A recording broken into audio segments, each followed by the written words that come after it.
In the year 2326, in the Sirak Mountains, the sun rises, stained with blood. Sprinting through the forest, our MC is hunted by soldiers yelling that if he escapes, they're all done for. Not understanding a thing, the boy flees, out of breath, wondering what the heck he did to deserve this.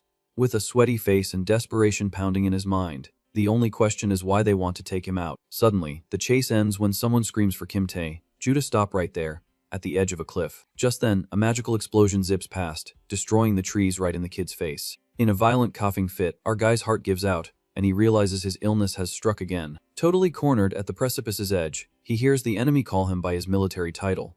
Slowly, the boy listens to the officer mock him, asking if he really thought he could get away without having another seizure. With a sadistic smile, the platoon leader, Jang In-dong, reminds him that our guy is just a piece of trash rejected by Mana, who already has one foot in the grave. From above, the entire platoon surrounds our boy, confirming that the hunt has finally come to an end. Panicked and with nowhere to run, Tae-ju begs for an explanation, wanting to know the reason for this cowardly act. After a mocking laugh, the villain spits in the kid's face, saying that a reject is trash and should have been gone a long time ago. With his sword in hand, the leader asks why our guy insisted on living until 29 just to annoy Her Excellency. Then, it clicks, and our boy realizes who the scumbag is talking about, mentioning the name Hondamitsu. Annoyed by the lack of respect, the officer tells him to watch his mouth, as the woman is still his stepmother and superior.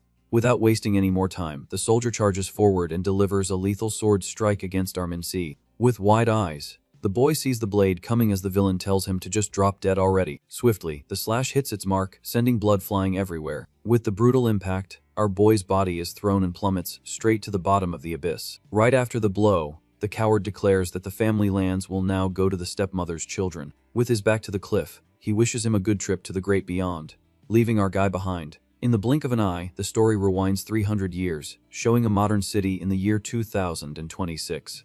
Suddenly, the sun darkened in a bizarre eclipse, marking the day the world turned upside down. Falling from the heavens, a gigantic pillar of light brought the famous Mana to Earth, changing everything forever. Because of this bizarre event, 90% of humanity simply turned to dust in an instant. Soon the weather went crazy, cities crumbled, and the civilization we knew went down the drain. Back to the present, exactly 300 years after this apocalyptic chaos. From the ashes, the few survivors adapted to magic and built a new society. But the peace was short-lived as terrible monsters and poisonous plants emerged from the Mana, starting a new and bloody war. With the war raging, society created a hierarchy based on magical aptitude, where the rejects are at the bottom of the food chain. Being from an elite family, our guy reveals that his father is a super powerful, master-class general. But ironically, being the eldest son, he was born a reject who is slowly perishing, poisoned by his own mana. Just then, the consciousness of our boy, who was falling from the cliff, awakens in an astral space full of galaxies. Suddenly, the kid hears an old man complain that he tried to become immortal, but ended up in a place that mixes his home with a bizarre world. Staring the boy down, a white-haired old man bluntly asks if he has any idea where they are. Checking his own body, our MC sees the sword wound in his back and is shocked. Completely confused, he mutters to himself, unable to believe he's still alive after that fatal fall. Approaching slowly, the old man floats in this empty space, radiating an aura of respect. Demanding attention, the mysterious man tells the boy to get up and show his face properly. With a huge shock, the old man's eyes suddenly go wide as he focuses on the kid's features. In truth, the old man is none other than Tang Gun-ache, the feared poison demon and leader of the Tang clan, famous for being the absolute master of hidden weapons and the deadliest toxins in the martial world. During a brutal war where a demonic cult tried to destroy the entire world, this guy was the last line of defense. Full of power, the poison demon fought against the forces of evil with overwhelming energy. Capable of melting the enemy leader into toxic sludge, he dominated the entire Murim and, incredibly, possesses the same soul as our boy. Spending his final years meditating in the mountains, the master tried to transcend his mortal body. During the process, his soul left its flesh in search of true immortality. In that exact bizarre moment of fate, the ancient master's soul merged perfectly with that of our suffering MC. As soon as the two souls touched, all of the poison demon's memories flooded the kid's mind at once. In total shock, our little hero stares at the old man and asks if by any chance he is that legendary master. In an amused tone, the old man also accesses the boy's memories, seeing all the hardship he went through on modern Earth. Upon seeing the boy's life, the master realizes that they both share the same absurd potential, but had completely different fates. With great pity and anger, the old man notes that the kid was treated like trash his whole life just for being a mana reject. Finally understanding the situation, the poison master declares that this empty space is their shared mind. Faced with destiny, the old man decides to pass on absolutely all of his brutal experience and knowledge to the boy's body. In a very serious tone, he guarantees that if the kid trains hard with these new techniques, the tables will turn. His eyes shining with hope, our MC hears the promise that he too will become the supreme ruler of his own world. Suddenly, a blinding flash explodes in their shared mind, sealing the complete fusion of their two lives. Leaving one last piece of advice, the master's voice echoes, telling the boy to use this new power to live however he sees fit. After wishing him good luck, the old man's presence finally vanishes, leaving everything in our protagonist's hands. Back in the real world, the kid murmurs the master's name, opening his eyes with his face covered in blood in the middle of the dark forest. Getting up with difficulty, he realizes it wasn't a hallucination, as all the absurd martial knowledge is still fresh in his head. Feeling the pain in his body, the boy clenches his blood-soaked hands, trying to stay conscious. Dragging himself along the dirt ground, he figures he needs to act very quickly if he wants to get out of this cursed thicket alive. Close to his end, the kid decides to use the legendary technique that gets stronger the more poison the user consumes. By sheer luck, he notices the ground around him is covered with the most dangerous poisonous herbs in the region. Without a second thought, the madman grabs a handful of toxic weeds and shoves it straight into his mouth, chewing forcefully. Down the hatch, he endures the pain, focused only on the absurd will to keep breathing. In a quick trance, the plan is to convert all that fatal poison into pure martial energy within his broken body. Pushing the technique to its limit, a green aura explodes, finally breaking the invisible chains that held him as a rejected piece of trash. With his eyes glowing a sinister green, our MC vows he will survive and return the pain tenfold, starting with that scumbag captain. Meanwhile, not too far away, soldiers sweep the forest with flashlights, wanting to confirm if the target really kicked the bucket. Through the dark undergrowth, the troop advances cautiously, finding no sign of the crushed body. Suddenly, one of the goons stutters in fear as he shines his light into the darkness and finds our boy alive and kicking. With flashlights pointed, the soldiers back away, frightened, questioning how it's possible for him to still be alive. Noticing the different aura, the goon sees that the kid's vibe has suddenly changed. Faced with the bizarre scene, they wonder if it's a mana reaction, since our MC is building energy through poison. Nervous, the captain shouts, questioning how a reject could do that, and orders them to take him out before he becomes a nuisance. Suddenly, the poisonous aura explodes, completely shattering the invisible chains that bound the boy. Slowly opening his eyes, our MC glares at his enemies with a deadly look. In a swift move, he pulls out a knife coated in dark energy. Focused on revenge, the kid's expression glows with bloodlust. Suddenly, he dashes forward with absurd speed towards the squad, cutting through the wind. Surprised by the advance, the soldier's eyes widen with no time to react.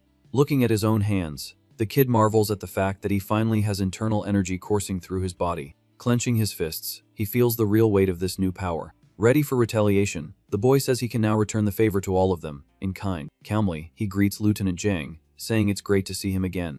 Full of scorn, the villain laughs and asks where all this confidence is coming from, since our guy doesn't even have an awakening tattoo. Ignoring the taunt, the kid just mutters thoughtfully about this sode. Call awakening. In the current system, those who awaken their mana get a mark on their face indicating their power rank, from user to master. Since Lieutenant Zhang Indong is just an initiate level, he would be the equivalent of a third-rate warrior in the martial arts of the past. Aware of the enemy's low level, our MC warns that his strength isn't all that, which makes the coward absolutely furious. Drawing his sword, the captain prepares for combat, shouting insults. Covered in a greenish energy, our boy warns that he's gonna pay back everything they did to him. Mocking him, the officer asks if the kid hit his head on the way down the cliff. Furious at the audacity, the lieutenant orders everyone to attack at once, vowing to finish the boy off for sure this time. Preparing his stance, the protagonist notices his mind is strangely calm for a first real battle. Thanks to Tanggun, Akaik's memories, he feels the confidence of a war veteran running through his veins. Even though he was rejected by magic, the path of the poison demon remains etched in his soul. Fully focused, he whispers to himself that he can handle this. In a devastating blow, our MC invokes the art of the poison blade and fires an absurd greenish slash. Tearing through the wind, the blast of energy hits the squad head-on. From the violent impact, the goons are thrown far, dropping like flies. Using the ghost steps technique, the kid dodges the attacks at a bizarre speed, disappearing from view. Concentrating pure poison in his hand, he prepares his next brutal skill. With the poisonous blood palm, he strikes the enemies, releasing a deadly toxin into the air. Right after the impact, the green explosion throws everyone to the ground, breaking their defenses. Desperate in the smoke, one of the soldiers screams for the commander, begging for help. Losing patience, the lieutenant pulls out a futuristic pistol and tells our MC to drop dead once and for all. Firing at the target, the weapon spits a blast of concentrated energy. However, the shot only grazes him, kicking up smoke without causing any real damage. Sliding across the battlefield, our boy appears unscathed, his eyes radiating power. Cold as ice, he bluntly states that the attack was too slow. Taking a heavy step back, the lieutenant finally feels the true weight of the danger. On the forest floor, the goons start coughing in agony, asking what the heck was injected into them. Walking calmly, our MC explains that even the awakened suffer just the same when it comes to poison. In complete shock, the captain questions how someone without a tattoo can use advanced combat skills.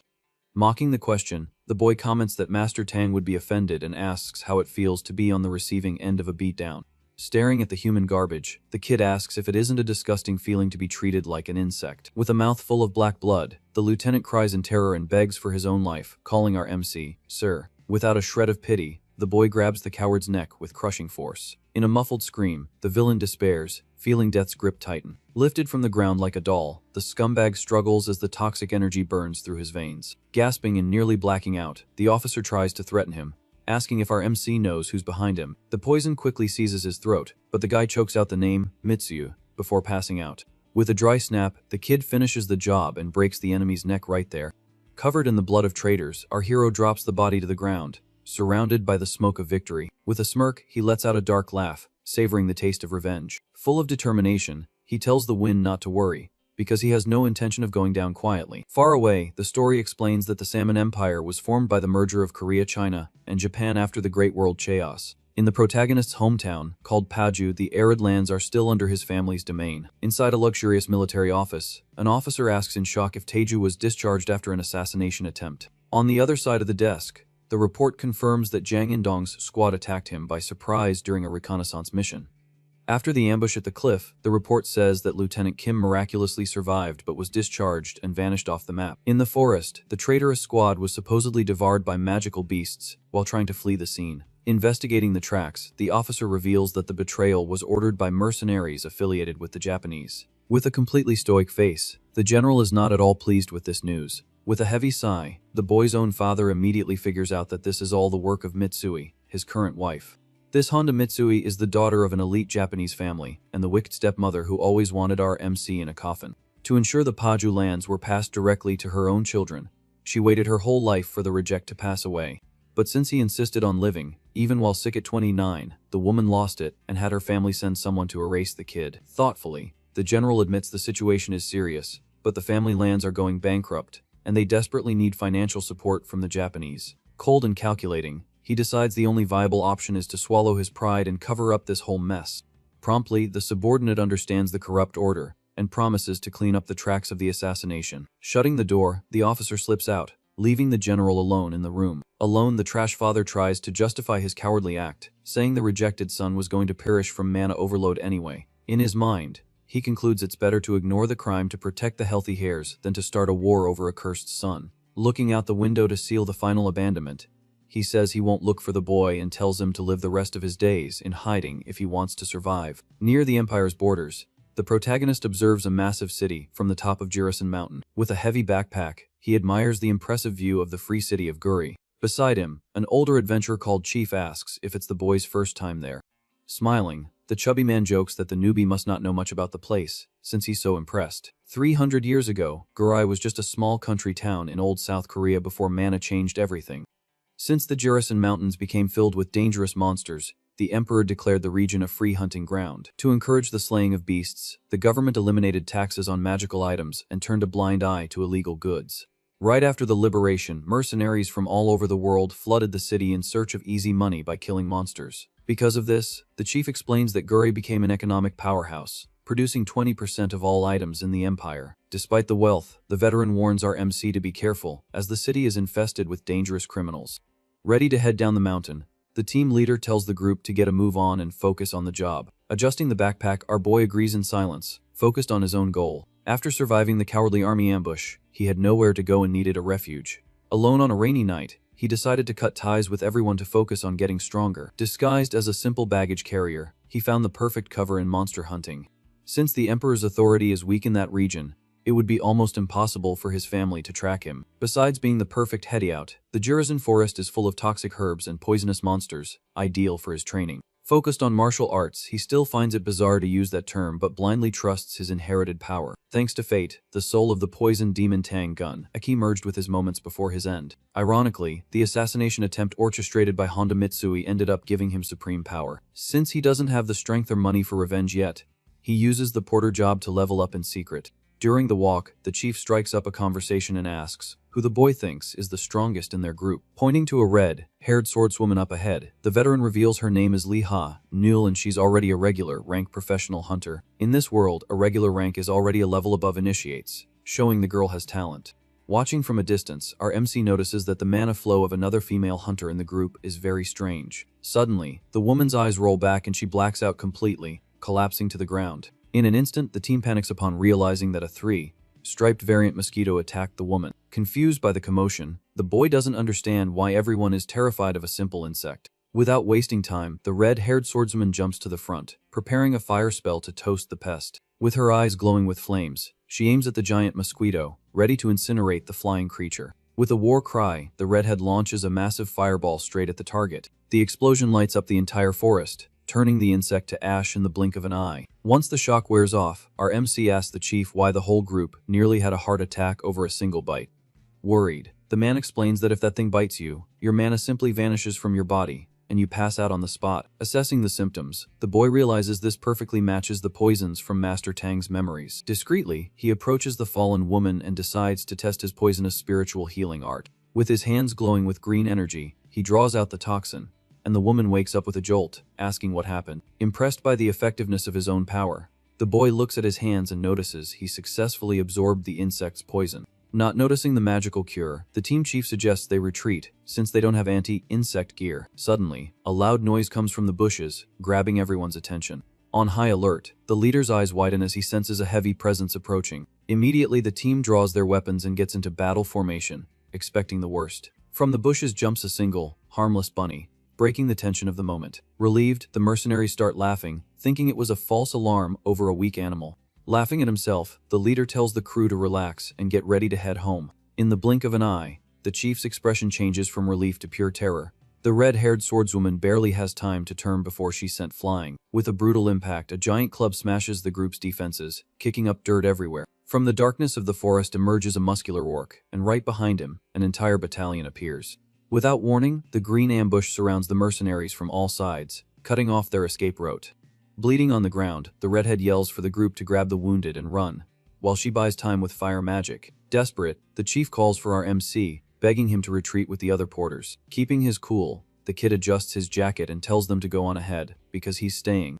Confused by the newbie's craziness, the leader grabs his arm, reminding him that they are just porters, not fighters. Cold as ice, the boy asks the man to take care of the wounded woman and assures him that his presence won't make the outcome any worse. Given the urgency, the kid uses a definitive tone, warning there's no time to argue, and promising to provide cover from a distance. Giving in to his stubbornness, the chief tells him not to get himself offed, and runs off with the wounded. Alone with the red-haired mage, our MC analyzes the monster's formation and realizes the orc's attack is too organized. Furious, the girl fires spears of fire at the brutes, screaming for them to burn.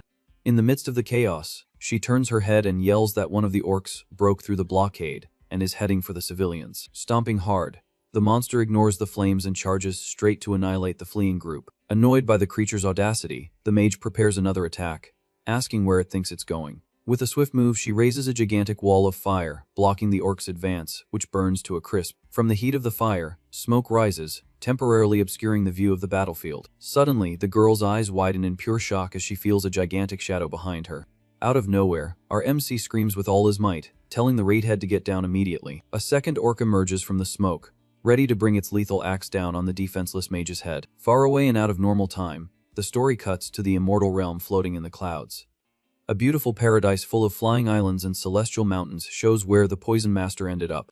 With his back turned, Old Man Tang observes the majestic landscape, revealing it's been a month since he arrived in this divine place. Smiling, he admits he only managed to ascend to the heavens thanks to the soul fusion with the boy, Taju, who lives in the world of mana. The clash of realities and the memories of Earth gave the Master the wisdom needed to break his mortal limits. Satisfied, he finally achieved the immortality he had sought his entire life. But suddenly the old man clenches his fist so tightly that his veins bulge, overflowing with pure hatred. His face contorted with rage, he bellows that the immortal realm isn't a paradise, but a prison for wretched gods. Laughing insanely, the old man points to the sky, full of immortals battling like madmen, and says the place is an asylum of sword legends. Flying between the islands, the masters exchange destructive blows while Tang grumbles about the ridiculous speed of these folks.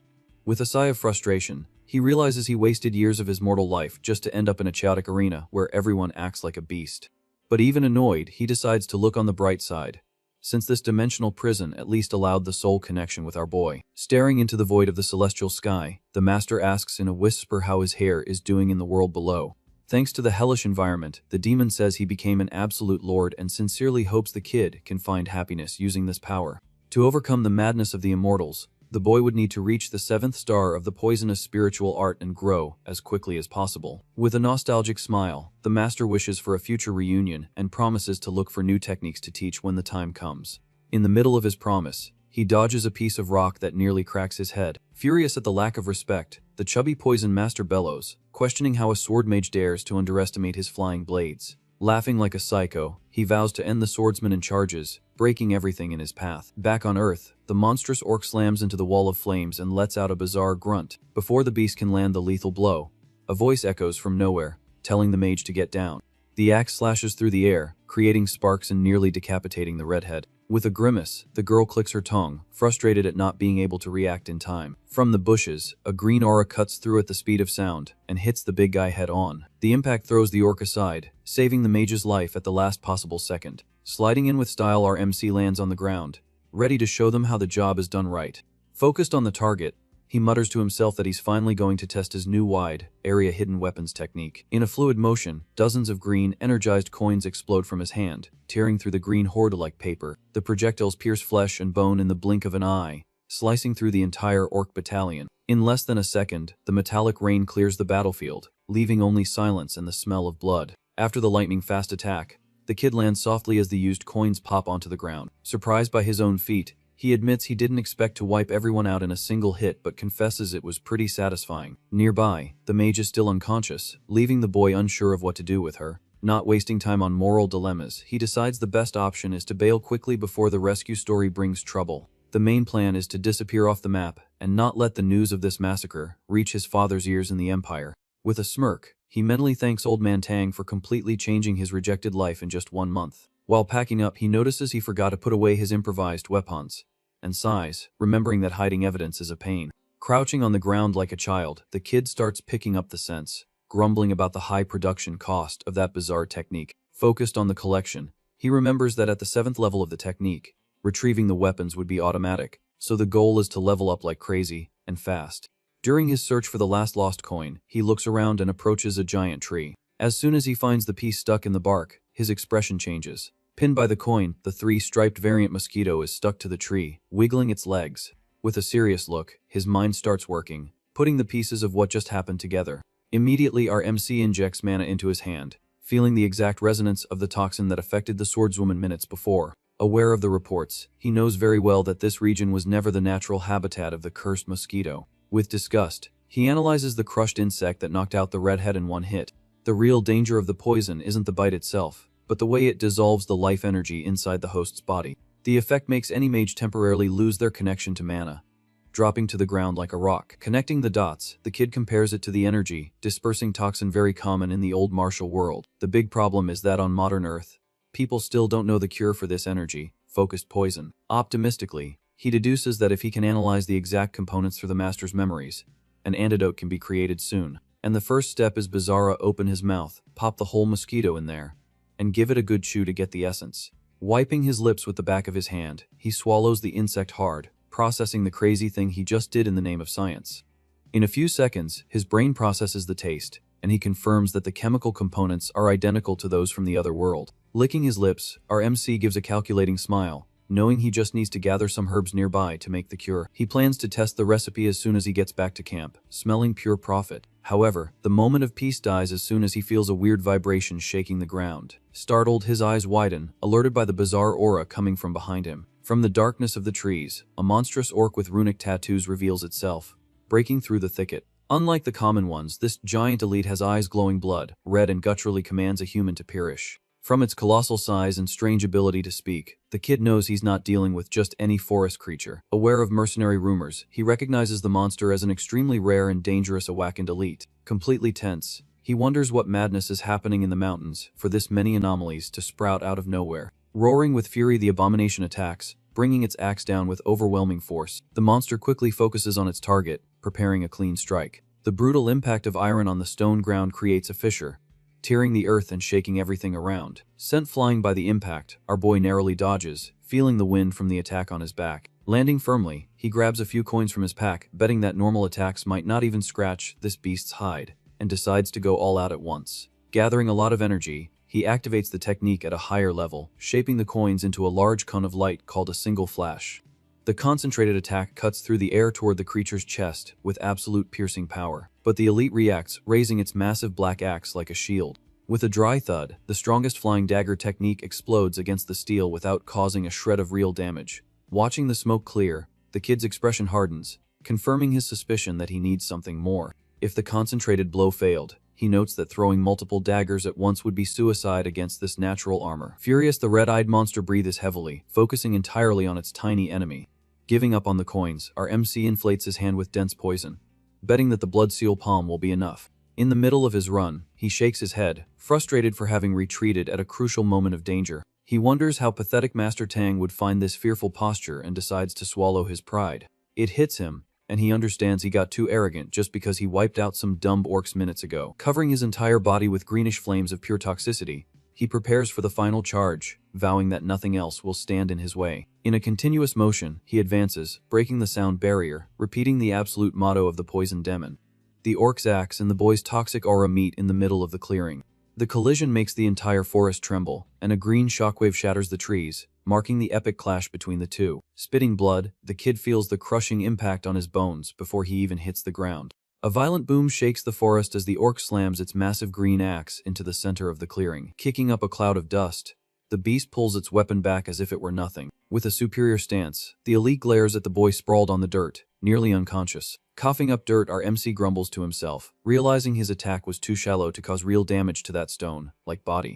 Taking a deep breath and swallowing the pain, he smiles and says if it's going to be a slugfest, that's fine by him. Clenching his fists, the green aura begins to shine again, much more intensely. In a blinding flash, thousands of threads of poisonous mana envelop the orc's body, tearing through its armor and skin in the blink of an eye. Surprised by his own strength, his eyes widen in disbelief at the damage he just caused. The giant monster collapses to the ground, and the kid stands there incredulous, questioning how the heck he managed to dice up an awakened elite so easily. Trying to process the bizarre victory, he scratches his head, thinking about the lame excuse he's going to tell the Porter group. Suddenly, a group of adventurers armed to the teeth arrives at the scene of the slaughter. Staring at the pile of bodies, a man in a suit analyzes the boy and notices the lack of an awakened tattoo on his face. Confused by the impossible scene, the suited man directly asks how a nobody without mana managed to massacre an entire horde alone. Totally intimidating, the man demands an answer, revealing himself to be Lee Jungak, the master of the Nogoden Guild and captain of the Gurai Watchers.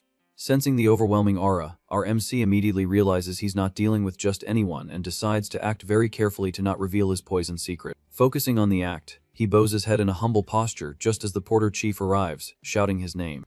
Running desperately, the old man ignores the boy and frantically asks about the state of the precious cargo. Relieved, the kid points to Master Lee, saying the knight arrived just in time and saved the day. Surprised by the illustrious presence, the chubby chief bows his head, thanking him and apologizing for the delay.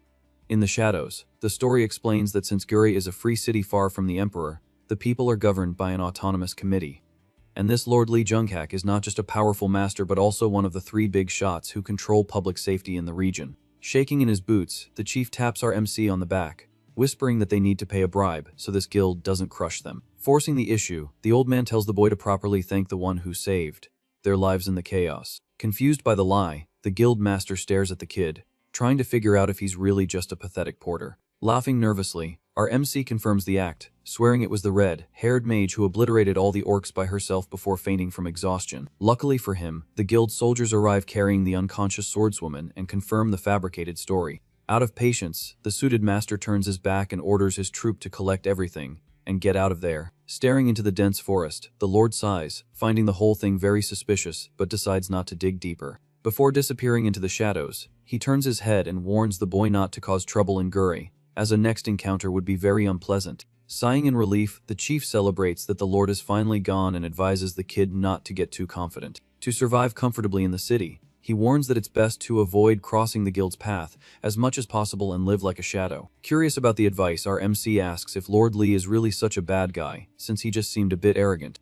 Without mincing words, the veteran explains that the guy is corrupt to the core, and only pretends to be a hero while taking money from criminals. Resigned to this trash world, the chief says masters are like natural disasters, and the best thing to do is always run away from them fast. Adjusting the torn backpack, our boy gets the message perfectly. Looking at his own reflection in a puddle of blood, he reflects on the bizarre last month of survival after the soul fusion. Totally ashamed of his own actions, he bows his head and apologizes to the spirit of Master Tangun Ache, promising change. His eyes glow a deadly green as he vows to stop acting like a complacent coward, just because he got a little bit of martial power. As the afternoon ends, the city of Gorey lights up, revealing the lights and progress of the free metropolis. Due to the absurd danger of the region, very few doctors dare to open hospitals there, making it difficult to treat any serious injury. Most of the healers operating in the shadows are rejected mercenaries who fled the law, so normal folks avoid them like the plague. Thanks to this, the city's drugstores have completely dominated the local market, healing the wounded on the fly.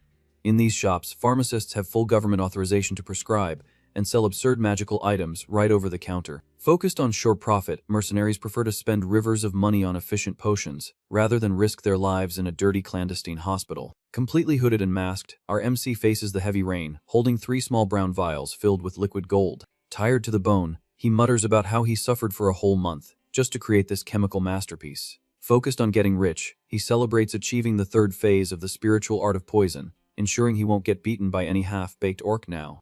Smiling at his own future, he drills it into his mind that if he closes this deal, he won't have to work like a mule on the mountain anymore. Pushing the glass door, the bell of Bake's drugstore rings, announcing the mysterious customer. From behind the counter, the friendly receptionist welcomes him while arranging the shelves of mana potions. Cold and direct, she asks what he wants to buy, suggesting instant magic bandages or common herbs.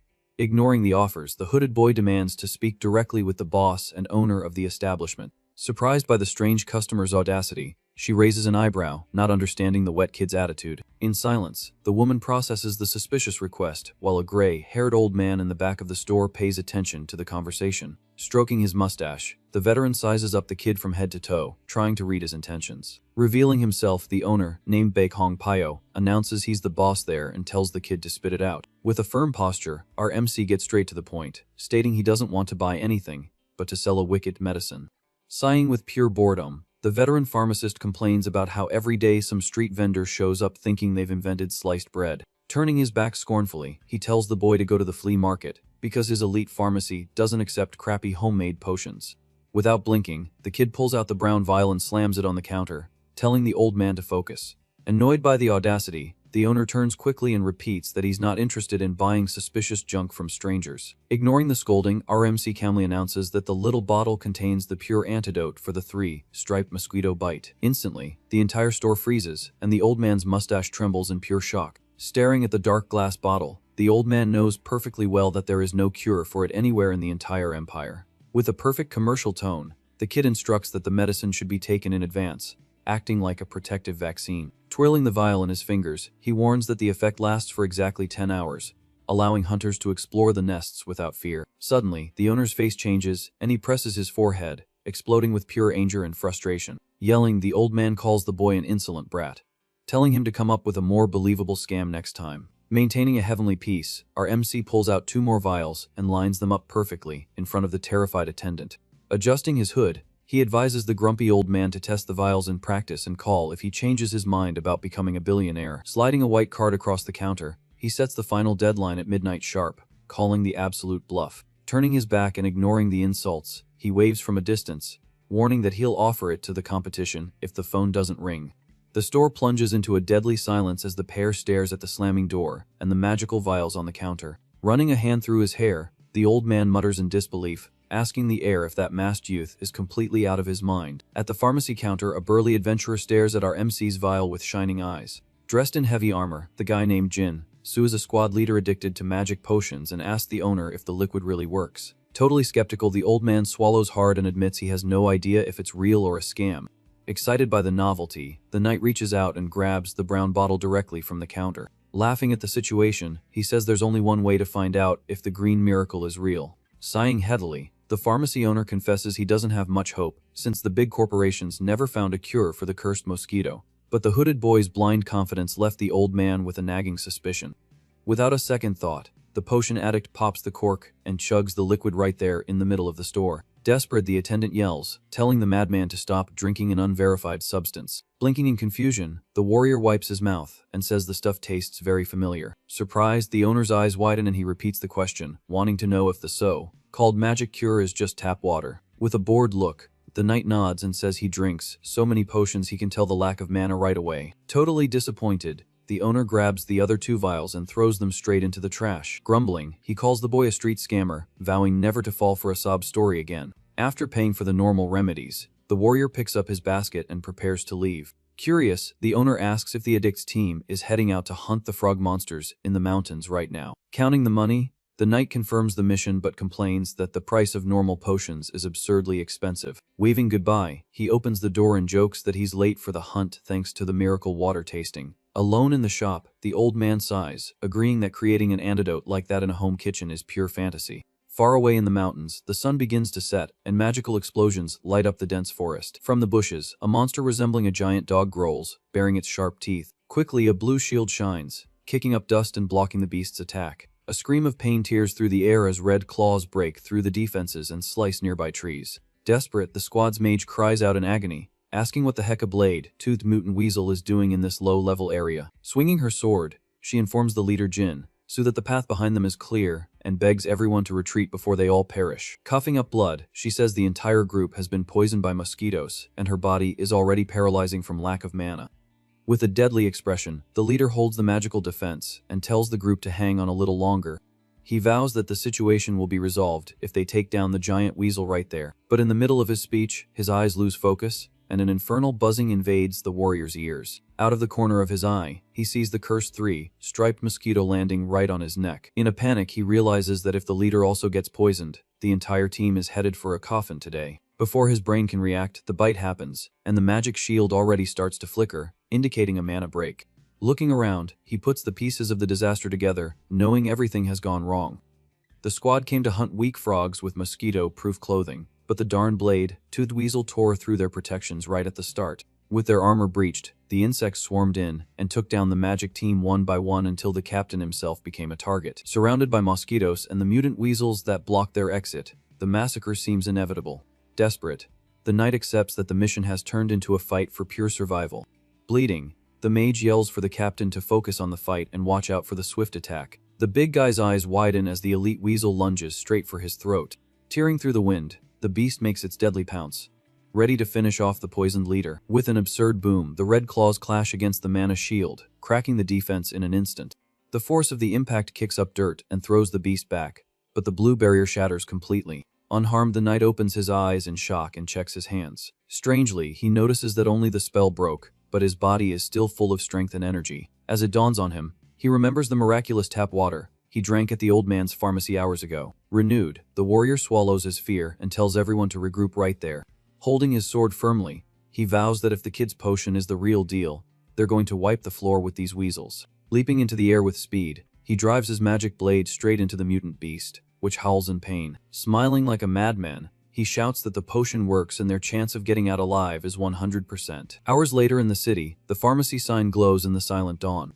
With a brutal crash, the glass door flies off its hinges, and the bell rings in the middle of the closed shop. Startled, the old owner runs out from the back, asking who the maniac breaking down his door at this hour is. Desperate, the leader Jin Su arrives, covered in blood, and bellows, demanding the miracle bottles from that morning. In the morning on Gurai's commercial street, our protagonist walks calmly, admiring the madness of the Free Cities market. At the stalls, butchers shout, advertising freshly slaughtered monster meat for an absurdly cheap price. In other shops, the windows display heavy armor made from the beast's carapaces, sold for a song. Enchanted by the abundance, the kid who grew up hidden in the mountains finds the city absolutely wonderful and alive. Smiling under his hood, he thanks himself for taking a day off from the hard work. Thanks to his evolution to level 3 in the art of poison, the delicate manipulation needed to create potions became possible. However, the forced process exhausted his poison core, and now he needs a day off for his body to return to normal.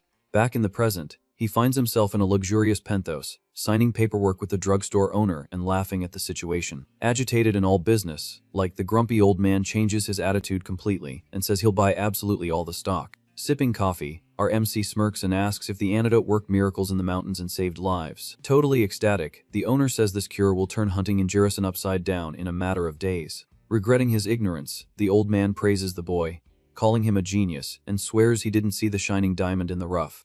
Changing the subject to what matters, he asks about the stock size, and is surprised when the kid gives an absurd number of 60,000 vials ready for sale. Full of cunning, the boy warns that if the bottles run out, he can forge many more without breaking a sweat.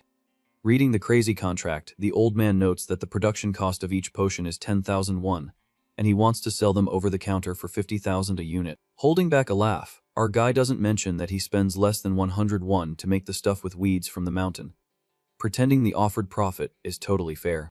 Quickly adding up the money, he realizes he's going to make an easy 3 billion and smiles at the ceiling. Changing the contract a bit, the boy suggests supplying the medicine exclusively for 35,000 won a bottle, cutting a good chunk of his own profit. Curious about the intentional loss, the old man asks why he would lower the price so drastically.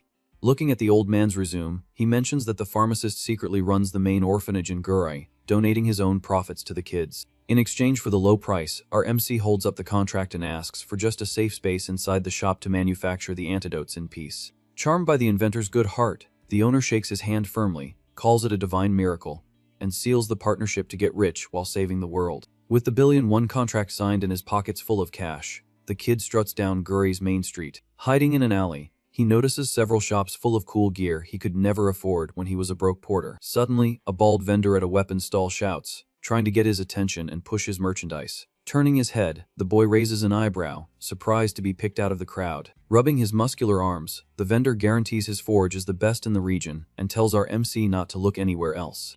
Full of slick talk, the muscular bald guy even throws in a cheap pickup line, saying that because he's a handsome guy, he'll give him a special discount.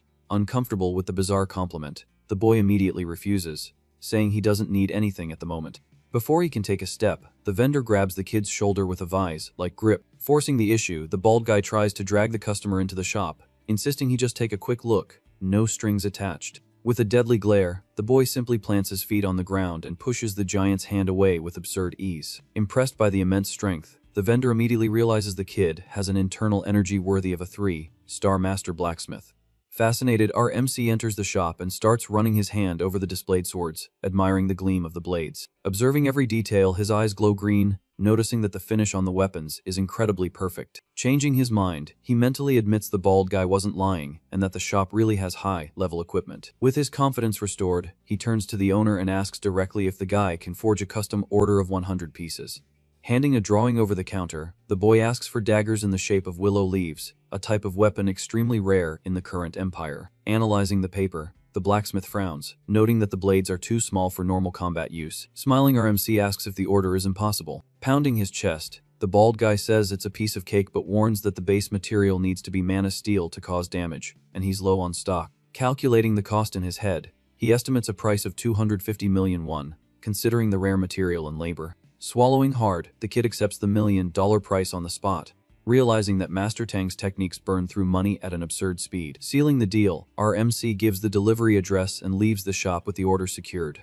On the street, he crosses the daggers off his list and mutters that the next priority is to find armor that can withstand an orca's punch.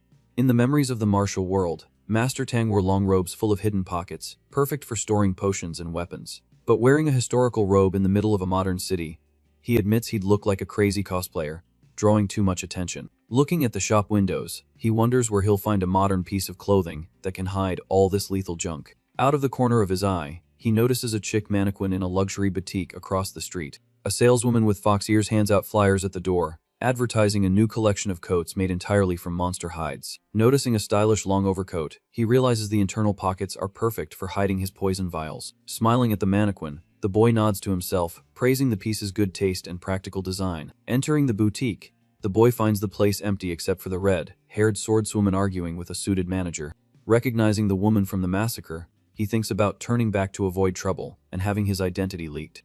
Immediately, the redhead turns her head and calls his name in front of everyone, stopping his escape. Cornered by the manager, she approaches the kid and explains that she tried to take credit for the orc's demise because the guild started asking dangerous questions. Full of guilt, the mage admits she only fainted from exhaustion after the boy himself had already cleared the battlefield.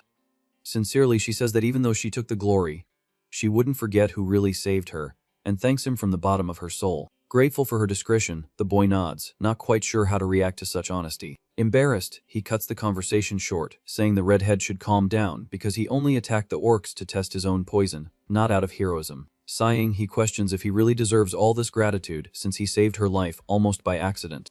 Right in the middle of the heavy atmosphere, the boutique manager claps her hands, yelling at the red-haired mage for the delay. Completely terrified, the woman apologizes to her boss, stuttering her name. With her head bowed, the redhead tries to beg for the rich, spoiled customer's patience.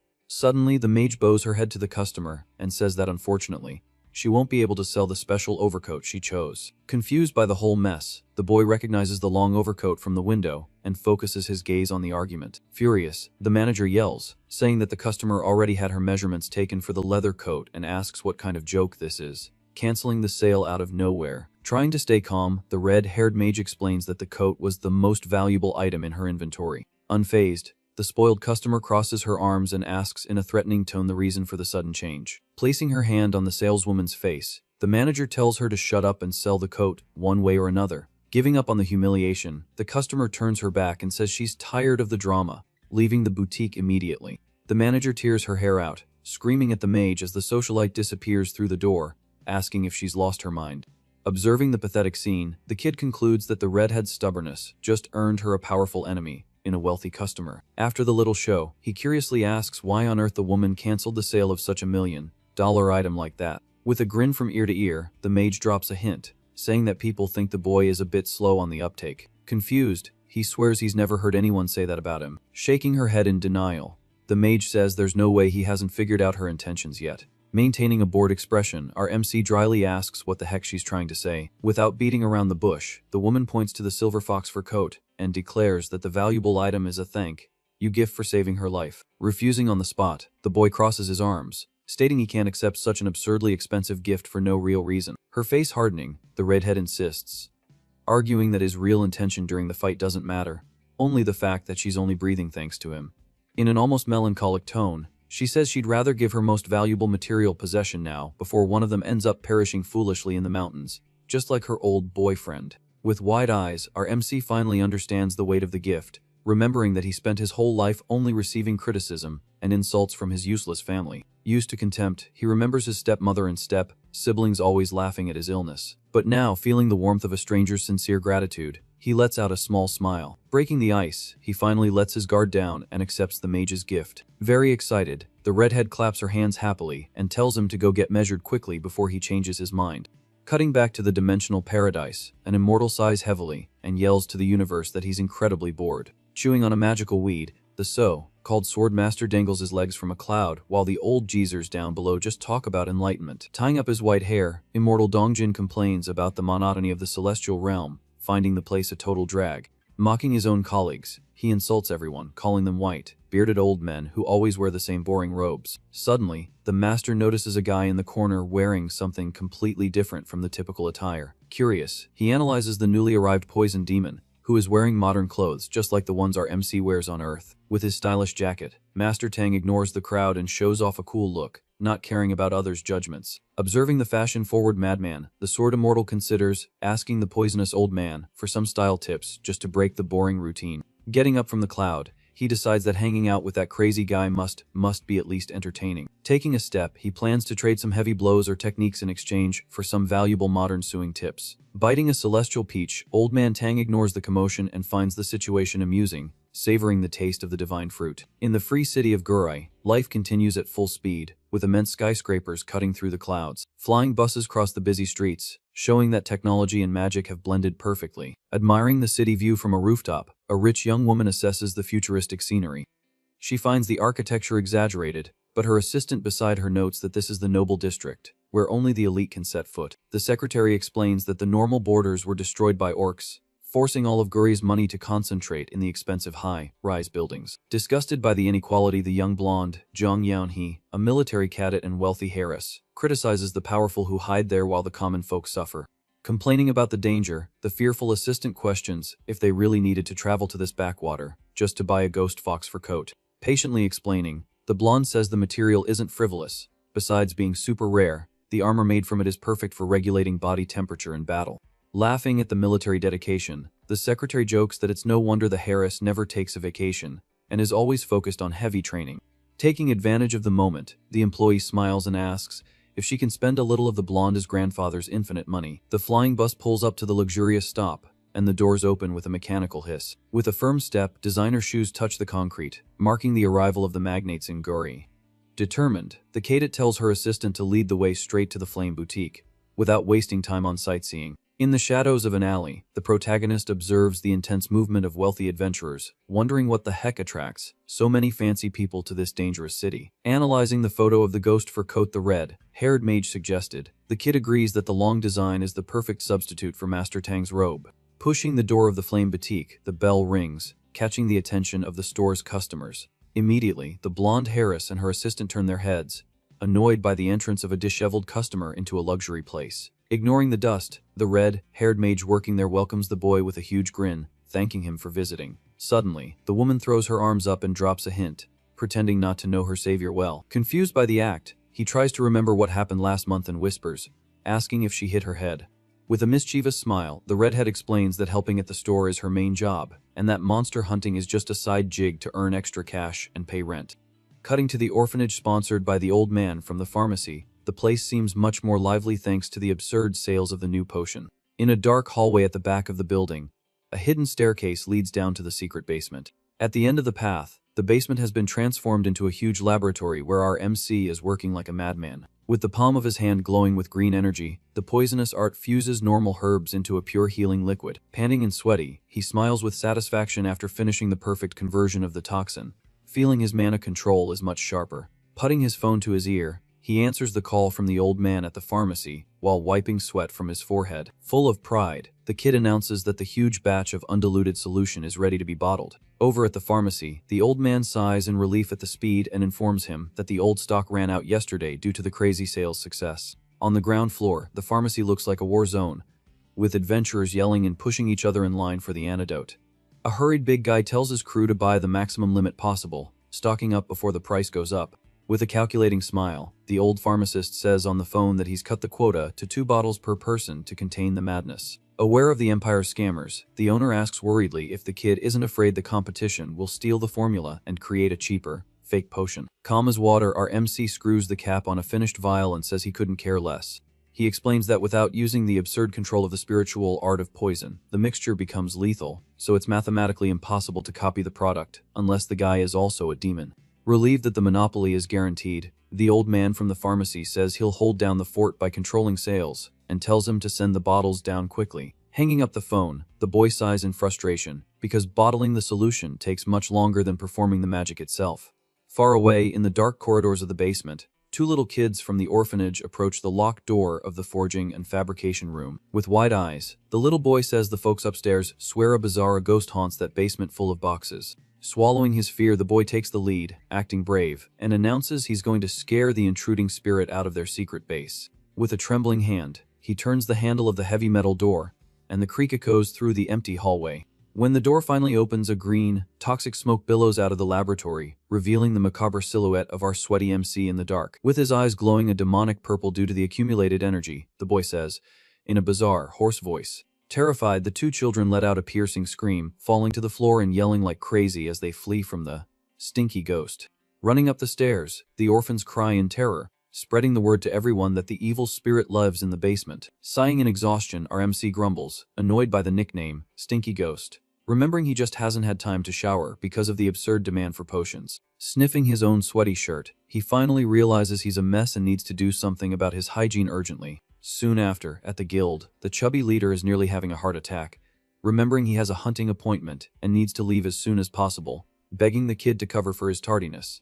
Wearing a clean shirt, our MC knocks on an office door, and a female voice immediately says to come in. Walking inside, the suited woman with long legs and a professional posture asks if he is the famous Kim Tae-ju. Recognizing the boy, she strikes up a conversation, saying her father, the pharmacy owner, mentioned the new, multi-million-dollar partnership between them. Surprised by the family connection, the kid extends his hand in a polite greeting, feeling that business will go smoothly. With a gentle smile, the woman named Baek-seo, Yeon, who helps take care of the orphanage, returns the handshake, thanking him for his hard work.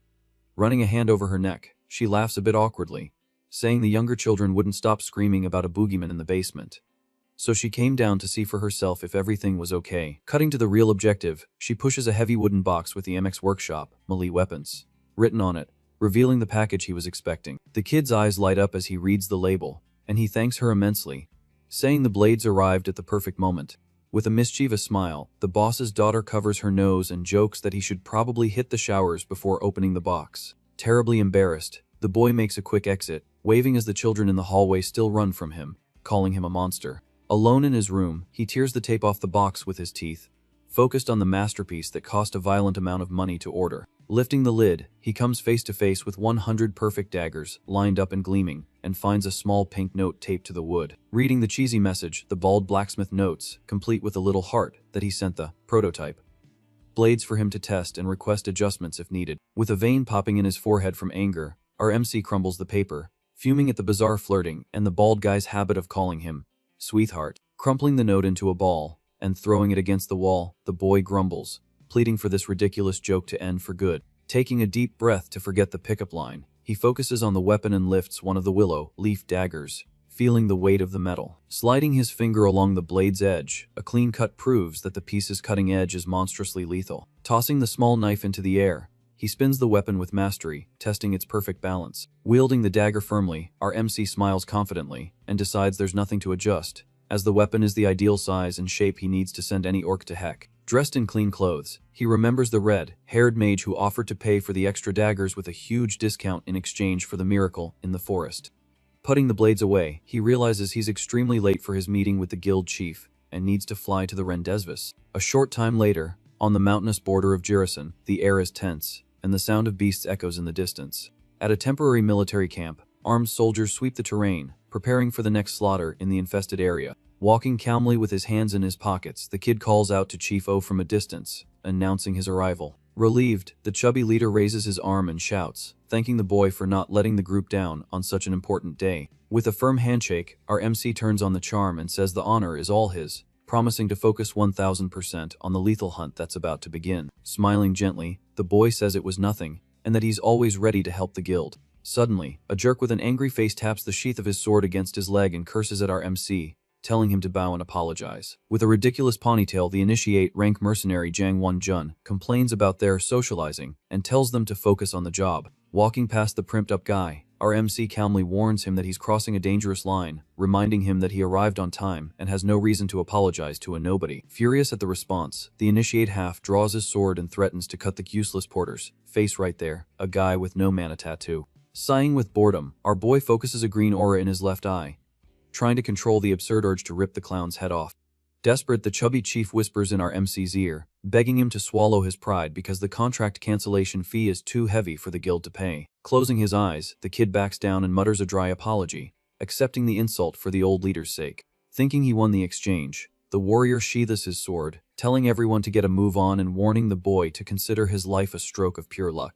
Climbing the mountain, the group advances through the forest, and the chief apologizes profusely to the boy for the humiliation, while the hunters in front grumble, telling the porters to hurry up. Analyzing the team from a distance, our MC notices the lack of people and asks in surprise why there are only 7 guys on a high-risk expedition. Shocked, the leader confirms the craziness, saying that with the anti-mosquito potions on the market, people cut half the support staff to save money on the final loot. Annoyed, the idiotic swordsman overhears the conversation and comes back to curse him out again, questioning if the trash porter is in such a hurry to perish. Trembling with anger, the coward growls that our MC has no right to question the group's tactics. With his eyes completely darkened by murderous intent, the kid glares at the human garbage and throws it in his face that everyone there has one foot in the grave. Drawing his sword completely this time, the swordsman warns that he's gonna end the boy right there, and no one will care about a dead porter. In the middle of the confusion, the team captain, named Kwon Suk, raises his hand and tells the warrior to calm down, asking who would carry the heavy load if he took out the kid.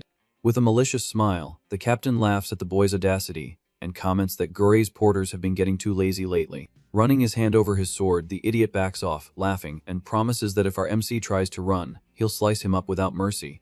With his anger at its limit, the boy mentally questions if he should just snap everyone's neck right there to rid the forest of scum. But seeing the mountain landscape, he relaxes his fist as the captain orders the group to drink the so-called anti-mosquito potion and march on. Relieved, the chief whispers an apology to the boy, thanking him for his infinite patience. The story shows that the Jurisan region is infested with giant blade-toothed weasels, and it used to require dozens of mages just to contain the mosquitoes around their nest. With our MC's vials, the chubby leader says the fear has greatly diminished, allowing for smaller teams and more profit. Smiling, the kid replies that the invention is wonderful, feeling proud of the power that changed the entire hunting economy. Deep down, he remembers the red-haired mage who lost her boyfriend on a mission just like this one, because of the insects. Tipping his own vial to his lips, he pretends to drink but knows that the real change his power brought wasn't just saving weak lives. Watching the backs of the idiots laughing up ahead, our MC's murderous intent leaks out uncontrollably, darkening the air. Feeling his own blood boil, he wonders if he should just annihilate the entire team and leave no witnesses. The truth is, Master Tang's soul didn't just change the boy's body, it also infected his mind with the morals of the martial world. Thanks to the inherited poisonous heart, the boy's passive nature died, and now his primary instinct demands he eliminate any trash that disrespects his strength. In the memories of the shared soul, the toxic heart of the poisoned demon pulses with pure warrior pride. Falling from the sky like a black lightning bolt, Master Tang destroys enemies with a single move, showing how the ancient world worked. Back in reality, our MC ignores his own bloodlust and tells the chief to stick close to him during the hunt to avoid accidental demise. Lacking patience for the team's antics, the boy warns in a somber tone that he's not joking, and the chief swallows hard, feeling the atmosphere grow heavy. From behind the trees, he had already sensed a monstrous, murderous aura focused entirely on the arrogant expedition. Cutting to the past in the Murim, the Juge clan burns in orange flames in a total massacre. The poison demon walks through the burning ruins, leaving a trail of absolute destruction. Completely broken, the family's patriarch kneels, coughing up blood, and stares at the master of blades with pure terror. Desperate, the old man cries with hatred, asking what kind of madness possessed Tang Gun, act to exterminate an allied clan of good. Laughing in the darkness, Tang throws a blood-soaked cloth in the old man's face and asks who the real demon in the story is. Floating in the midst of the chaos, surrounded by purple magic swords, the poison master accuses the family of secretly allying with the demonic cult. Shocked by the slander, the patriarch denies everything, yelling that the 5 great families would never commit such a betrayal. Extending his hand in disgust, Tang calls the old man a coward, saying that scum always cries and lies before they meet their end. Trembling from head to toe, the old man sees his end coming as the master focuses lethal energy in the palm of his hand. Kicking the rival leader's severed head, Tang asks in a cold tone if the old man doesn't want to say to his dear little boy. The memory explains that the patriarch's son was slaughtering innocents to create blood pills, and the father was covering up the macabre scheme in the name of peace. Staring into the dead eyes of the enemy, the poison demon questions if the human garbage still thinks it's all a lie. With disgust, he vows that he hates cowards who use innocence as human shields to save their own rotten skin. Crying like a baby, the old man begs for mercy, promising to reveal all the secrets of the dark cult in exchange for his life. Raising his hand and activating the phantom blades, the master cuts him off, saying that thousands of righteous warriors perished because of this corruption. Focusing his pure white pupils of power, he delivers the final sentence, telling the scum to vanish from existence. In a violent flash, the energy destroys the old man's body, and Tang promises that he'll soon send the cult leader himself to meet his maker. Surrounded by magic swords and fire, the demon seals his own legend, punishing villains without trial or delay. Cutting back to Earth, the idiotic hunters take down a mutant weasel and joke about how ridiculously easy the hunt was, thanks to the antidote. The ponytail warrior admires an energy crystal and laughs, calling the porters useless cowards who are good for nothing but carrying weight. Swallowing his pride, the chief bows his head, apologizing for his clumsiness and pretending he's fine, while our MC just watches the show. Wiping his face, the boy grumbles that everyone there is going to perish in a matter of minutes anyway, so it's not worth wasting poison on trash. Smiling at the ground, he decides he won't use his powers to save anyone on that team, ensuring their ignorance will cost them dearly. Back at the front, the 2 hunters celebrate their first victory, thinking they're the kings of the mountain and laughing at the danger. Squinting, the boy raises his head and mentally warns that this is when the real fight is about to begin. The sound of heavy brush breaking echoes from the shadows, cutting off the idiotic group's laughter. Without wasting time, our MC grabs the chief's arm and tells him to stick to his back if he wants to get back to Gurai alive. A bizarre wolf with red fur and eyes glowing with fury leaps from the treetops, crushing the ground. The roar tears through the silence, confirming that the hunter has become the hunted in Jurisan's worst nightmare. Completely in shock, the head porter stutters, paralyzed, staring at the giant snout of the crimson beast. Terrified, the ponytail swordsman shouts, asking where the hell a monster of this level came from. Keeping his cool, our MC tells the chief to relax, that they're both safe behind the front line. In a flash of knowledge, the kid recognizes the red-furred wolf and knows it's not a creature for a novice to kill. But the real disaster strikes when a second wolf steps into the clearing, proving the rule that these demons always hunt in pairs. Breaking out in a cold sweat, the idiotic warrior shouts to his partner, warning of the double attack that has cut off their escape routes. Trying to play the hero, the group's mage fires a water beam, screaming to kill the beast quickly. The wolf dodges with the agility of lightning, shattering the magic spell and lunging straight for the captain's neck. Terrified, the swordsman screams in fear and asks the leader for orders as he retreats like a coward. With a heady leap, the beast lands near the useless swordsman, preparing the final pounce against the unprepared team. Trembling with fear, the ponytail idiot panics and yells to the mage that they're screwed, because two of them showed up. Staring into nothing, the captain smiles maliciously and suggests they use the porters as bait to escape unharmed. Desperate, the head porter grabs the boy's clothes, begging him to work a miracle like last time because the situation is out of control. Without even blinking, our MC pulls one of the willow leaf daggers from his waist and says he'll show them how the dirty work is done. Concentrating his poisonous aura, he throws the blade with absurd speed, activating the single flash. Cutting through the wind, the green knife flies straight between the eyes of the cowardly warrior, who was about to sacrifice the innocents. With a dry impact, the dagger pierces the ponytail swordsman's skull, blowing his head apart in the middle of the forest. The explosion of green energy shoots into the sky, tearing through the trees and leaving the entire team in shock. The sound of the boom echoes through the mountain, startling the birds in the region. Completely lost, the chubby chief stammers, asking what the heck just happened in front of him. Cold and calculating, the boy calmly explains that one of the heroes ran off, leaving the team to perish, and the other coward wanted to use the weak as a human shield. Enveloped in a deadly aura, he states that he hates that kind of trash more than any monster. On the ground, the other warrior screams in pain, clutching his head after the green explosion ripped his ear off. Bleeding and dizzy, his eyes widen as the smoke clears and he sees the real carnage. The gigantic wolf is lying on the ground with its head pierced, blood seeping into the earth, proving the dagger went through the swordsman and the beast in one shot. Trembling like a leaf, the head porter tries to process the scene and asks if the kid took out the abomination in a single blow. Staring at its partner's corpse, the second red wolf seethes with hatred, baring its sharp teeth. Stomping in front of the beast, our MC tells the creature to shut up and calm down.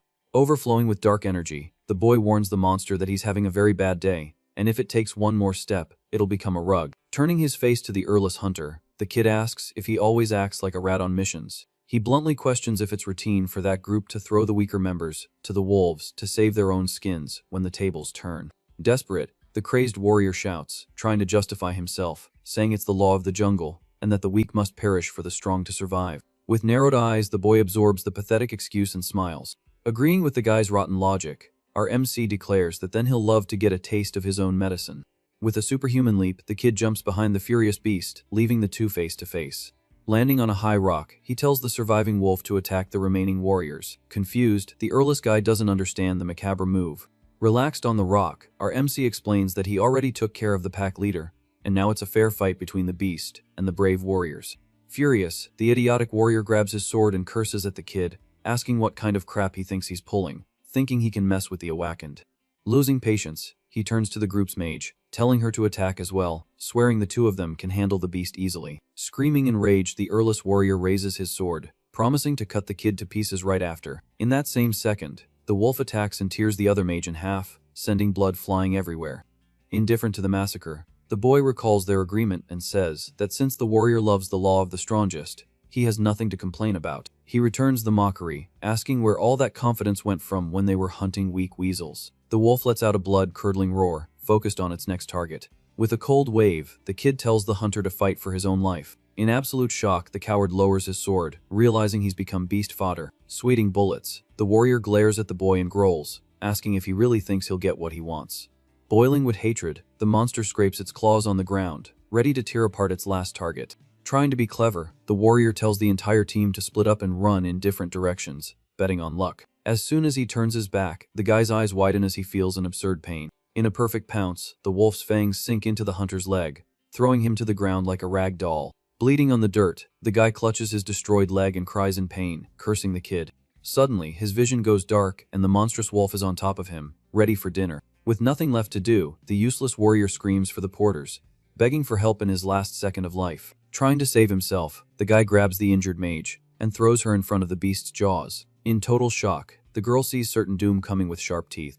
With a sound of breaking bones, the wolf crushes and tears the swordswoman into two pieces, finishing the cowardly job. Drooling blood, the monster steps over the corpses and looks for its next meal. Its red eyes glow, focusing directly on the pair left at the edge of the cliff. Growling, the beast walks slowly, salivating towards the chief and our MC. Trembling with fear, the old porter stammers a warning that the red devil is coming for them. Sighing with pure boredom, the boy tells the beast that if it had just left, it would have lived to tell the tale. Getting up from the rock, he ignites his toxic aura, annoyed, and states that the monster got too bold, just because it killed some weak trash and forgot who's in charge. With a snap, the kid disappears from the rock, shattering it with the force of his push off. Flying straight at the beast's face, he pulls back his arm and tells the wolf the games are over, and it's time to perish. Concentrating pure energy in his hands, he launches the double poisonous blood palm straight at the beast's snout. The greenish impact explodes with devastating force, sending the beast flying into the air in a whirlwind of deadly energy. The shockwave rises,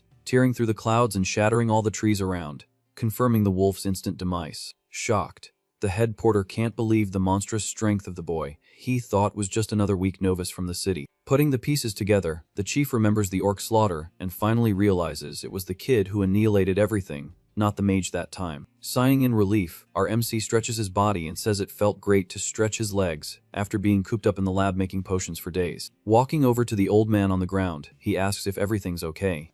Trembling, the chief begs for his life, thinking the boy is going to eliminate the only witness. Laughing in his face, our MC scratches his head and asks why on earth he would off the only decent guy in the group. Extending a hand, he tells the old man to get up and checks if he's hurt. Relieved, he confirms the chief is in one piece and takes the opportunity to ask for a small favor. With his eyes glowing red in the midst of the blood, the boy asks in a macabre tone to keep everything that happened on the mountain today a total secret. Understanding the threat, the old man agrees, nodding his head and repeating that he saw absolutely nothing in the forest and has amnesia. Thanking him for the partnership, the kid suggests they get out of there quickly before more unwanted visitors arrive. Staring at the bodies of the fallen warriors, he thinks, cold and calculating, that the other monsters in the forest will clean up the mess by eating the remains. Adjusting his backpack, he admits to himself that he didn't kill the guys directly, but he threw them to the wolves, and doesn't feel a shred of guilt for their passing. To him, it doesn't matter if he thinks like the poison demon or the young Kim Tae-yu. The conclusion is the same human trash that uses the weaker as shields doesn't deserve mercy. Back in Gure, the skyscrapers of the YJ Pharmacy headquarters gleam at night as business booms. In the hallway of a luxurious floor, the camera shows the plaque of a meeting room where things are about to heat up. With a violent punch on the table, revolt explodes in the meeting room, where one of the bosses shouts indignantly that sales have dropped by half. On the screen, the reason for the loss is plastered on the newspaper, revealing the absolute success of the anti-mosquito antidote invented by Kim Tae-ju. Mad with rage, the red-jacketed executive bellows that they should have crushed that little corner shop a long time ago. Without losing his composure, the bearded man in a suit retorts, reminding them that they control 70% of the Gorai market, and only Bex escapes their monopoly. Furious, the guy in the jacket grumbles that the darn autonomous committee protects the old man from the pharmacy, just because he supports a bunch of useless orphans. In a mocking tone, the Hothed calls the bearded man clueless for not realizing the gravity of the situation. To end the shouting, the CEO of YJ Pharmacy claps his hands, getting their attention and telling everyone to calm down. With a cynical smile, the platinum-haired man suggests they stop beating around the bush, and just admit that his company failed miserably to copy the formula. With no way out, the other two bosses lower their heads and admit that their labs also couldn't recreate the magic remedy. Trying to maintain his composure, the bearded man guarantees that cracking the recipe is just a matter of time. Banging the table again, the Hothed yells that the problem is now, and that everyone will go bankrupt if they just sit around and wait. Faced with desperation, the platinum-haired man agrees that the committee is a pain in the neck, but declares they'll solve this the usual mob-style way. Excited by the idea, the red-jacketed guy cracks a wicked smile and asks if the CEO has finished his investigation into the inventor. Quickly, the platinum-haired man presses a button on the table and tells his colleagues to look at the big screen. Soon our MC's complete file appears, revealing he is 29 years old and the eldest son of General Kim of Paju. Shocked by the information, the bearded man leans back and questions if targeting the son of a military master wouldn't be asking for trouble. With a smirk, the platinum-haired man waves his hands and says that's just the tip of the iceberg and the real story is much better. On the screen, the family's dirty laundry appears, showing that the boy was born without mana, was kicked out of his home, and his new Japanese stepmother wants him gone. At the irony of it all, the red-jacketed guy bursts out laughing, realizing the kid has no one to defend him. Crossing his fingers, the CEO reveals the plan to approach our MC first and offer a fortune to steal the distribution rights. With a sadistic look, he warns that if the boy refuses the $1 million proposal, the guild will simply do the usual dirty work and erase the kid. Far from the city, The scene cuts to the imposing Jirisan Monster Defense military base, bathed in sunlight. At the command room door, someone knocks lightly, and the general's voice says to enter. Before his boss, a lieutenant salutes and confirms he got the secret information directly from the Autonomous Committee. Quickly, the soldier hands over a black folder full of confidential documents about the antidote. Focused on the report, Commander O discovers that the creator of the cure is the rejected son of General Kim, and that he was discharged from the army. Thoughtfully, the veteran remembers that the Empire forbade military interference in Guri, but using the father's connection with his ex-soldier son could be the perfect loophole. Tapping his fingers on the table, the commander plans to use the potions to start a massive hunt before the next monster horde attacks. With a confident smile, the military master concludes that the family would never completely cut ties, and that getting the remedy will be a piece of cake. Immediately, he orders his subordinates to contact the Paju lands, demanding to speak directly with our boy's father. Hundreds of kilometers away, the phone is slammed down inside the luxurious office of the protagonist's father. Visibly annoyed by the news, the general grumbles that even a useless worm can struggle before it perishes. Laughing at the situation, the Japanese stepmother fans herself and asks how her 6 stepson learned to make magic potions. Feigning concern, the shrew picks up her phone and says she'll buy tickets to Gori, as the kid might get scammed for having too much money. Tired of his wife's manipulations, the father turns his head and simply tells her to leave the boy alone once and for all. Confused by the response, the Viper asks why, and her husband reminds her that they already erased the kid from the family register. With a fake smile, the woman insists that papers don't erase blood ties and that they have a moral duty to help the poor thing. Walking to the desk, she provokes her husband, who loses his patience and tells her to stop the act, reminding her of the assassination attempt. Gripping the arm of the chair, the shrew coldly guarantees that there's no evidence left against them, since the entire platoon became monster food. Changing tactics, the woman finally snaps and screams, telling the general to call his son and close the deal with the military in exchange for a promotion. Shamelessly, the stepmother throws it in his face that her father's Japanese empire won't support their failing lands forever and demands he think about the future of their legitimate children. Completely cornered, the general clenches his hands tightly, trying to contain the rage of his own powerlessness. Fed up, he tells his wife to go there herself and beg for the potion. Staring at the woman with disgust, the father makes it clear that he won't lift a finger to talk to the reject. Faced with the firm refusal, the Viper grinds her teeth and lets out a muffled scream of pure hatred. Not taking no for an answer, the stepmother declares she'll do things her own way if her husband wants to be proud. With a thunderous slam, the office door is shut, marking the villain's furious exit. Alone in the room, the general relaxes his heavy shoulders and leans back in his leather chair. Staring at the ceiling, the trash father thinks aloud, confessing he was absolutely sure the boy had already perished in the woods. With a relieved sigh, the coward says he's happy to see his son enjoying the little life he has left. Far away, the bustling free city of Gurai is teeming with commerce, with hunters spending fortunes on the streets. Right in the center, the glass facade of the luxurious Flame Boutique catches the attention of the region's wealthy. Inside, various noble clothes and elegant armors hang on designer racks. In front of a giant mirror, our MC finally tries on the much-coveted overcoat made from monster hide. Impressed by the look, the red-haired mage working there breaks into a huge smile and compliments him, saying the piece fits like a glove. Feeling the fabric, the boy thanks her and acknowledges that the quality of the magical materials is truly on another level. Satisfied, he comments that the clothing is incredibly light, has temperature control, and the gray color is perfect for not drawing attention in the forest. Opening the side of the coat, he checks the countless secret pockets, and is amazed by the perfect space to store his poisons. Striking up a conversation, the redhead says she had the pockets added on purpose, as she noticed he uses many hidden weapons. Uncomfortable with the generosity, the kid tries to refuse the extremely expensive item, but the saleswoman stops him, stating the coat is just the fair price for her life. Worried, our MC remembers the previous commotion and says that accepting the gift took the coat from a rich customer and caused trouble for the store. To reassure the boy, the mage laughs and explains that she already tracked down an identical item and had it delivered directly to the blonde socialite's house. Breathing easier, our boy realizes the redhead took care of everything herself without asking for anything in return. Determined to repay her kindness, he points to an entire section of the store and tells her to wrap up all the children's coats on the shelf.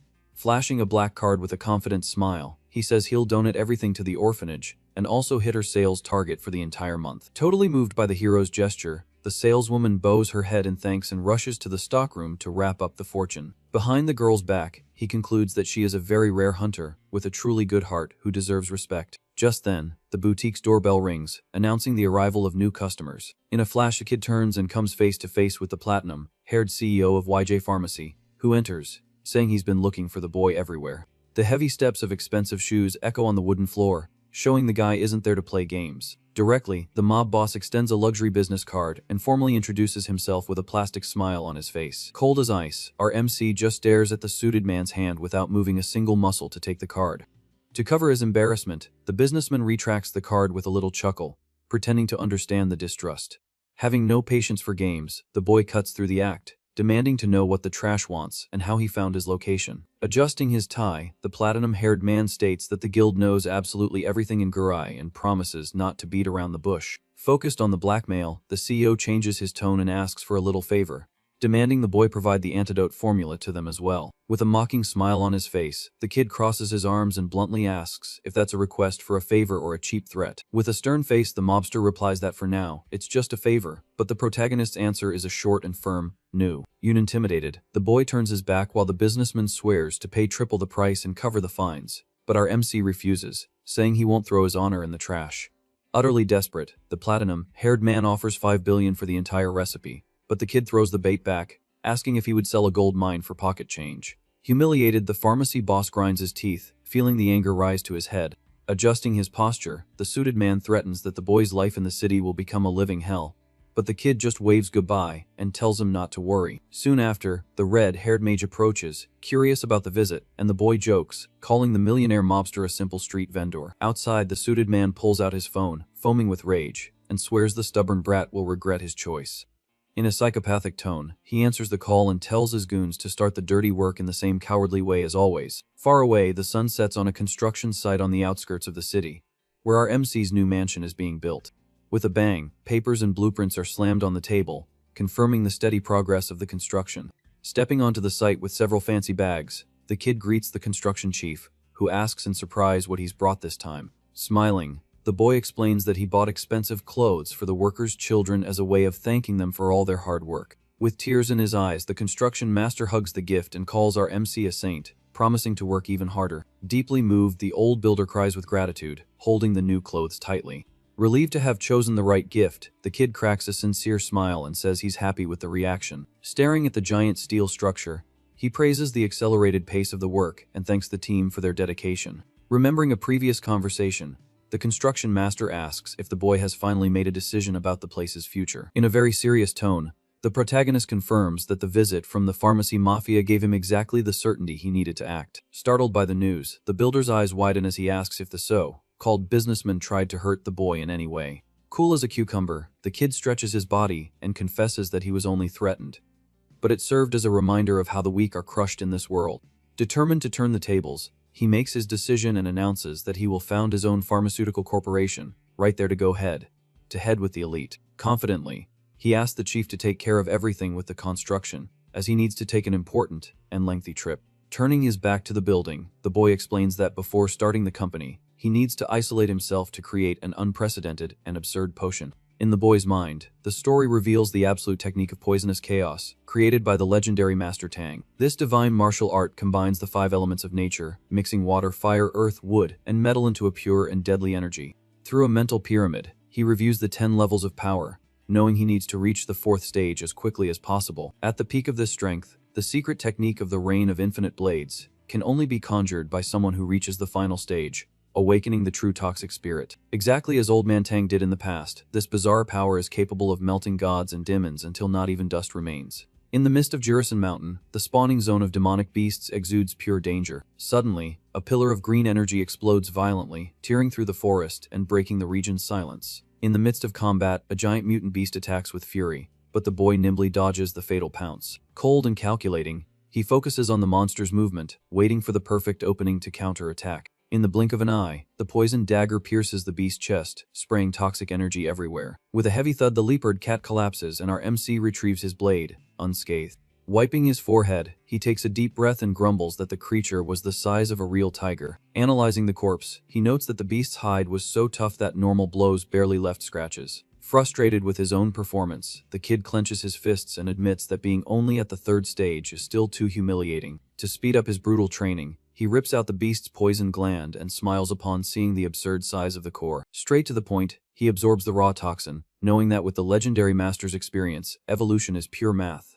Leaving the carcass behind, our MC guarantees that his power will explode as long as he continues to devour new poisons. At that moment, his eyes glow an intense green, showing that his once fragile body has finally adapted to magic. Fully focused, he reveals that the true objective of this trip is to hunt the extremely rare poisonous water deer to make the great leap. Suddenly, he slaps his own forehead and runs back into the woods, remembering he needs to collect the precious daggers he threw. With brute force, he pulls the small knife stuck in the beast's bone and cleans the blood on the grass. Camouflaged in the forest, the famous water deer appears, grazing peacefully, unaware of the danger. This bizarre creature has two strange humps on its back that look like sacks filled with toxic liquid. Without any pity, the boy moves like a shadow, closing the distance in a single deadly leap. From the lethal cut, the creature falls instantly, causing the humps to burst with absurd pressure.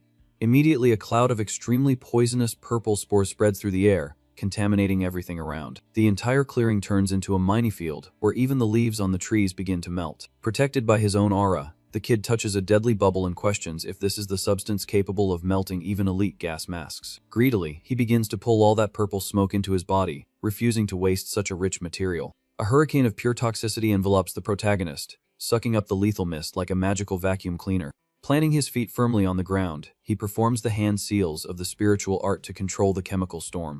With clenched teeth and an aggressive expression, he commands his own brain to focus to the max to avoid being poisoned. In the center of his chest, a sphere of green energy begins to condense, merging the deer's strength with his own mana. In an explosive move, he pushes the ball of power directly into his own heart, forcing absolute absorption. Overflowing with a blinding emerald light, he begins the final process, transforming the poison into raw strength in his veins. In a lotus position, the warrior's silhouette floats as the energies fight for dominance within the core. Slowly, the boy opens his glowing eyes and wonders how many hours he spent meditating to clear all the air in the forest. Exhausted by the insane amount of magic, he calms his aura and smiles, knowing that now, creating a potion against this poison will be child's play. Comparing the current Earth with the old martial world, our MC notes that the variety of modern toxins is the perfect advantage for scaling his power. The image of a dark executioner cuts through his mind, serving as a violent reminder of the time when he was helpless trash. Through the memory of the beatings and humiliations from his own family, his anger boils, promising that no one will ever walk all over him again. Shaping the energy with perfection, the green aura flows through his hands like calm water. With a snap, the magic core finally stabilizes, and the boy celebrates his long-awaited evolution to the fourth stage of the technique. Collapsing to the ground from sheer exhaustion, he wipes his face and admits the process took much longer than planned. Kicking up dust, he adjusts his fancy coat as the last rays of sun illuminate the destruction around him. Observing the reddish horizon, the hero takes positive stock of his trip and confirms that he now knows the recipe for the new $1 million remedy by heart. Adjusting the backpack, our MC takes the first step on the trail and decides it's time to return to civilization. Walking towards the city, he confesses a hint of anxiety, fearing what the pharmacy mafia might have done during his absence. The story advances to the dead of night and shows the dark facade of Old Man Bach's drugstore in Guri. A mysterious hand reaches for the doorknob of the empty shop, suggesting that trouble has finally arrived. Back at the pharmacy with a giant backpack, our boy asks if Old Man Bake is okay. Facing the completely empty shelves, he cheerfully comments that business must be booming. Surprised by the visit, the old owner confesses he was super worried, as our MC had been gone for almost half a month. Relieved by his return, the chief daughter welcomes the kid on the spot. After apologizing for turning off his phone to train, the protagonist quickly notices the heavy atmosphere and asks what went wrong. In a disheartened tone, the pharmacist explains that the big corporations cut off their supply of all other medicines. Making matters worse, the old man reveals that the autonomous committee demanded the antidote's ingredient list, claiming to be investigating side effects. Immediately it clicks, and our hero deduces this is the work of the platinum-haired suit from YJ Pharmacy. Without beating around the bush, the old man says this is the dirty way the villain usually operates, using his influence on the committee. Focused on the consequences, the kid questions what the worst-case scenario is and figures they could be banned from selling the antidote. Annoyed with the situation, the boy realizes that even the Empire's inspectors are turning a blind eye to this blatant corruption. With his eyes glowing with energy, our MC mutters that the actions of human trash always follow the same cowardly pattern. Determined not to back down, he informs the old man that they will strike first and show them what a real threat is. Confused by the boy's audacity, the shop owner's eyes widen, not understanding the suicidal plan. With a calculating smile, the kid says to close the drugstore doors, claiming that if the medicine is harmful, then they won't sell another drop. Far from the shop, the scene cuts to the orphanage run by the old man during a quiet night. In the yard, a giant piece of meat roasts over a fire while the kids have a party. Around the table, the children eat until they're stuffed, enjoying a luxurious feast. Not missing the chance, our hero takes a bite of the meat to taste it. Suddenly, his eyes light up in pure shock, feeling the absurd taste melt in his mouth. Fascinated by the quality, he shouts with joy, realizing the poisonous deer meat is a true culinary masterpiece. In the boy's memories, the story tells that this specific creature has the most delicious meat in the entire empire. However, since no one could remove the lethal toxin, the delicacy became an exclusive monopoly of the imperial family. Very proud of his own genius, the kid praises himself for focusing on the deer's antidote right away. Initially, his idea was just to create a cure to save civilians during the feared monster invasions. Seeing the children's joy, the boy considers starting to sell purified meat on the market as well. Focused on the future, he thinks about supplying the delicacy to the emperor and maybe getting an audience with the great sword master. Coughing to get his attention, the old pharmacy owner breaks the boy's daydream. Sincerely grateful, the old man thanks him for the luxurious meal the kid brought for the orphans. With his eyes glued to the small bottle, the pharmacist admits he's impressed by our MC's ability to cure such a deadly poison. Worried about the strike, the old man questions if it's really safe to keep the shop closed without giving any explanation to the public. Without letting go of his piece of meat, the boy just asks the old man to trust the plan and wait for the chaos to unfold. With a malicious smile, the kid throws out the bait, asking who will really be in trouble if the antidote disappears from the shelves. The next day, the front of the drugstore is crowded with angry hunters, facing the lowered iron shutters. At the top of his lungs, an armored mercenary bellows indignantly that it's been 5 days since they've been able to buy potions to work. In the crowd, rumors fly about the corrupt pressure from the autonomous committee to steal the formula. Annoyed, an adventurer defends Old Man back, guaranteeing he's drunk all his remedies and never had any side effects. Suddenly, an authoritative shout cuts through the confusion, getting the attention of all the troublemakers. With his hand on his sword hilt, a man in a black overcoat approaches, telling the crowd to shut up. Revealing his face, Master Li Zhong, Hack coldly warns that he won't tolerate a mess on his commercial street. In whispers, the hunters find the militia captain's presence strange, suspecting his involvement with the mafia. Maintaining his official posture, the Lord decrees that the sales ban was a direct order from the committee until the analysis is complete. Seething with anger, the armored warrior refutes the lie, asking how they are supposed to hunt in the forest without protection. Supported by the crowd, the mercenary throws it in the master's face that it's easy to ban the remedy when you're strong enough to ignore the poison. Challenged in public, the Lord gives a sadistic smile, his eyes shining with pure danger. With his hand on his sword blade, the suited master asks, since when human trash has permission to bark at him. Ignoring the threat, the Lord tells everyone to disappear, grumbling that he's only putting up with this because of the darn voting rule. Even though he's terrified, the armored mercenary refuses to budge from the front of the shop. Overcome by fury, the master focuses on the rebel and asks if his order sounded like some kind of joke. Terrified by the murderous intent, the adventurer stammers an apology and runs down the street. With a bored sigh, the Lord sheathes his weapon and grumbles about how annoying it is to deal with rebellious peasants. In his mind, his real hatred is directed at the platinum-haired man from YJ Pharmacy, vowing to make him pay dearly for being manipulated into doing this dirty work. Comfortably seated in the leather seat of his luxury car, the Lord's phone rings, and he answers with irony. On the other end of the line, the platinum-haired CEO lays it on thick, praising the master's efficiency in silencing the street dogs. Sitting in the dark, the mobster scoffs, reminding him that even though he's a powerful lord, he still has to follow the committee's majority rule. Full of swagger, the platinum-haired man announces that the next phase of the plan has already begun and that everything will be resolved soon. Confident of victory, he promises a hefty reward, betting that the boycott won't last a week. Cutting to the military base, Commander Oh Jin Hang waits anxiously in his luxurious office. Facing our protagonist, the general asks in surprise if the multi-million-dollar proposal is really serious. Straight to the point, the kid smiles and vows to supply 1 million potions to the army, totaling a whopping 50 billion won. Completely shocked by the numbers, the bearded commander falls silent, processing the information. Through the general's shining eyes, greed overflows as he thinks about the absurd amount of money. Sweating bullets, the boy's assistant fears the military man thinks the price of the potions is too high. Quite the contrary, the bearded man breaks into a dark smile, showing he is extremely satisfied with the move. Logically, the general realizes the price charged is incredibly low and wonders if the boy is even making a profit.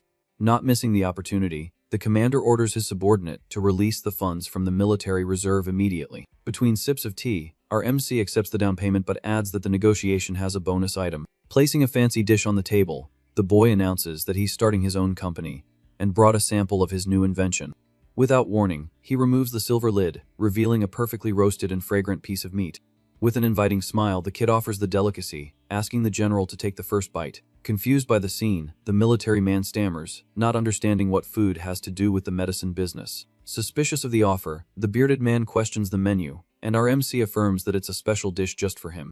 Surprised by the texture, the general praises the tender flavor, admitting he'd been avoiding barbecue for health reasons. Calmly, the boy suggests that the general present the meat to the emperor, revealing that it is the famous delicacy of the poisonous deer. Desperate at the revelation, the aide's eyes widen, remembering that this creature's meat is the rarest and most lethal meal in the entire world. With the cup in his hand, our MC listens as the general praises his youth and genius. In a very serious tone, the burly military man throws out the bait and invites the boy to re-enlist in the army. In the general's memories, the Jurisan defense base was always seen as a useless backwater. When he took command, the military man knew that any mistake there would cost him his head. However, with the arrival of the new potion, the bearded man finally sees a golden opportunity to turn the tables. In the middle of a loud laugh, the commander comments, impressed, on the creation of the water deer antidote. Suddenly, the aide enters the room, salutes, and informs him that the $1 million deposit has been made. With the newspaper in hand, the soldier confirms that the mess with the Pharmaceutical Association was the best possible advertisement. Satisfied with the news, the general tells his right-hand man to keep an eye on our boy and help him with whatever he needs. With a victorious smile, the big guy admits that the kid exceeded all the base's expectations. Outside the office, our MC sighs in relief for finally closing a deal with someone powerful. Inside, the aide calls his chief, his eyes shining with pure ambition. With his fists clenched, the military man tastes success knocking at his door. 990. In a euphoric embrace, the two celebrate the real chance of rising through the ranks to the imperial court. Through the base's corridors, the shout of "Long live Kim Tae-jo" echoes loudly, along with a scandalous laugh. Under the daylight, the new headquarters of the MC's company is already taking shape on the outskirts of Gore. Through the modern lobby, the construction of the pharmaceutical company is advancing at an impressive speed. Sitting in the temporary room, Old Man Bake praises the boy's hard and fast work. With the newspaper open, the kid breaks into a huge grin, seeing the news of his own antidote plastered on the front page. As expected, the leak of the partnership with the military sent the potion's popularity soaring. Straight to the point, our little hero announces that the $25 billion from the advance payment has already hit the account. Nervous with the paperwork, the old man cries with joy, remembering how the banks humiliated him in the past. Gently, the kid tells his partner to use the leftover money to take care of the children at the orphanage. Focused on the future, he confesses that managing a giant corporation alone is crazy, and he needs help. Face to face, the boy makes the official proposal for them to become full partners in the business. Caught off guard, the pharmacist refuses on the spot, saying he only knows how to make medicine and understands nothing about corporate sales. Not caring about the excuse, the kid retorts, reminding him that he also only knows about potions and nothing else. Defeated by the facts, the old man accepts the partnership, but demands that 90% of the profits go to the boy. Dry and direct, our MC lets out a resounding no, startling his partner. With a raised hand, he decrees that the split will be 7-3, or the company simply won't exist. Moved, the old man accepts the generous offer but says he knows someone much more qualified for the administration. Instantly, the boy remembers the elegant woman named Baek Seo, Yan he met at the shelter before. Full of pride, the father guarantees that his adopted daughter is the brightest mind among the orphans he raised. With a confident smile, the kid approves the recommendation, saying that talent is always welcome on the team. With a firm handshake, the $1 million partnership is successfully sealed. Excited about the paperwork, our MC asks them to register the company by combining the syllables of their names. Suddenly, the old man mentions he called an old acquaintance with powers to act as the boy's personal security. Confused by the sudden overprotection, our MC asks the reason for this luxury escort. Seriously, the old man reminds him that the mobster from YJ Pharmacy usually resorts to violence, and they need to counter with brute force. Finding the concern amusing, our MC assures him he can handle himself and tells him to put the security at the orphanage. Suspicious, the pharmacist insists, questioning what on earth the boy trusts so much to dismiss protection. Checking our MC's clean face, the old man remembers he doesn't have the awakened mark and is just an ordinary ex-soldier. For a brief moment, our boy's eye glows with a sinister green aura. In a calm but intimidating tone, he asks for a vote of confidence, leaving the old man sweating bullets. Pulling on his chick fur overcoat, the kid prepares for his next move. Before leaving through the door, the boy asks his partner to call for the promised escort immediately. Putting on his dark gloves, he says he needs to prove his own strength once and for all. With a boss's posture, he decrees that he's taking the security on a tough hunt right now. Far from the metropolis, the dense forest on the Jurisan border awaits the team's arrival. On the dirt trail, the boy walks side by side with the elite mercenary hired by the old man. Dumbfounded, the security guard recognizes our MC's coat and immediately deduces the piece costs more than $4 billion. Nervous about the absurd wealth, the warrior tries to be polite and calls the kid Director. In a formal posture, the grey-haired young man introduces himself as Baek Chang-hoon, an awakened swordsman of user rank. No nonsense, our MC tells the guy to relax and just call him older brother, to cut the tension. After the order, the security guard tells the boy to stay well behind him when the monsters finally appear. Faced with the chief's silence, the warrior apologizes, thinking he's offended the suit's pride. With a serene smile, the kid says he's more than used to people doubting his strength. Armed for the fight, our MC warns that they need to clear the area before continuing their small talk. Confused, the swordsman looks around, not understanding where the sudden danger is coming from. From the shadows of the bushes, dozens of red eyes glow, thirsty for fresh meat. In a panic, the guard recognizes the terrible storm weasels, ready for a deadly pounce. With wild roars, the entire pack leaps from the trees, aiming for the target's necks. Completely surrounded, death seems certain for the swordsman, who draws his blade in pure desperation. Sweating bullets, the young man curses his luck upon seeing the absurd number of monsters descending upon them. Unlike the security guard, our boy simply flexes his knees, focused on retaliation. Between the fingers of his glove, he fits dozens of nails forged from pure steel, ready for the massacre. From the secret pockets of his overcoat, he prepares the absolute martial art to annihilate the pack. Concentrating the lethal energy, his pupils glow with the fury and weight of the ancient poison demon. In an absurdly fast motion, he fires the rain of hidden blades, tearing through the wind. At the shout of the technique's activation, a gigantic explosion of purple energy engulfs the entire clearing. Completely in shock, the security guard lowers his sword and his eyes widen at the apocalyptic power. In mid-air, the mutant beasts are mercilessly pierced, turned into sieves before they even touch the ground. Even though they are lethal monsters, the force of the impact shatters the green horde as if they were harmless flies. With a look of absolute shock, the young man stammers in disbelief that the threat was literally erased from existence in a second. Dusting off his hands, the kid adjusts his expensive coat and acts as if it were just a light warm-up. Faced with the carnage, the boy sighs in frustration, immediately complaining about the bad luck of running into a pack of storm weasels. With no time for fuss, he explains that he couldn't use his main daggers because collecting them all afterward would be too much work. With his hands in his pockets, he looks at the shocked group and says that old man Bake would kill him if anyone got hurt. Focused on efficiency, our MC explains that he solved the problem by firing a shower of disposable hidden weapons from the Tang clan. In the midst of the destruction, the security guard swallows hard and calculates the absurd loss of those 200 weapons lost in the woods. Annoyed with the waste, the kid laments not having the 7th level of the spiritual art to make the blades fly back to his hand. Completely stunned, the swordsman questions if the boy is a disguised master who hides the magical tattoos on his face. Straight into the point, the protagonist says he's not an awakened and tells everyone to focus, because he's taking the lead. Desperate, the warrior tries to protest, reminding him that his mission was precisely to protect the kid. Cold and calculating, he ignores the whining, turns his back, and continues walking, leaving the confused guard behind. Through the dense forest, the team advances in silence, searching for the main target. Suddenly, the boy raises his hand and tells everyone to freeze in place. In the bushes, the famous poisonous water deer chews on some leaves with a bored expression. Startled by the beast, the guard draws his weapon and whispers, asking what the plan of attack is. Through the weapon's sight, he warns that the monster has noticed their presence, but is overconfident in its own toxic defense. Without delay, the boy orders the entire team to drink the antidote now to begin the hunt. Confused by the order, the group's eyes widen, and they point to their own chests in disbelief.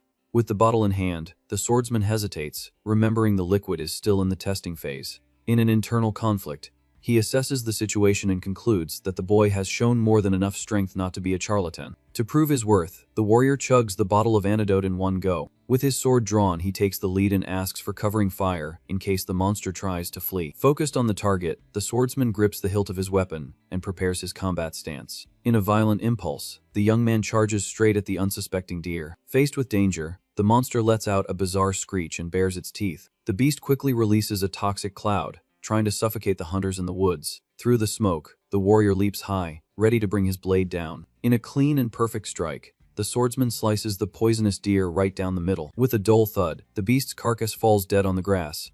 Immediately, the group's shooter screams in panic, warning that the carcass is about to explode. Before any reaction, the poison sacs on the creature's back burst, releasing lethal spores everywhere. Immersed in the toxic mist, the hunters await their end but realize the deadly bubbles cause no harm. Satisfied with the result, the protagonist smirks, confirming the effectiveness of his own invention. Right in the center of the explosion, the swordsman breathes normally and notices his body is still intact and full of strength. With a loud laugh, the young man celebrates the miracle and informs the team that the remedy worked perfectly. Relieved, our boy closes his eyes and gives thanks for the absolute success of the practical test. Full of swagger, the kid explains that with the right antidote in your blood, that terrible monster becomes easy prey. Totally ashamed, the warrior bows his head and apologizes profusely for having doubted the potion.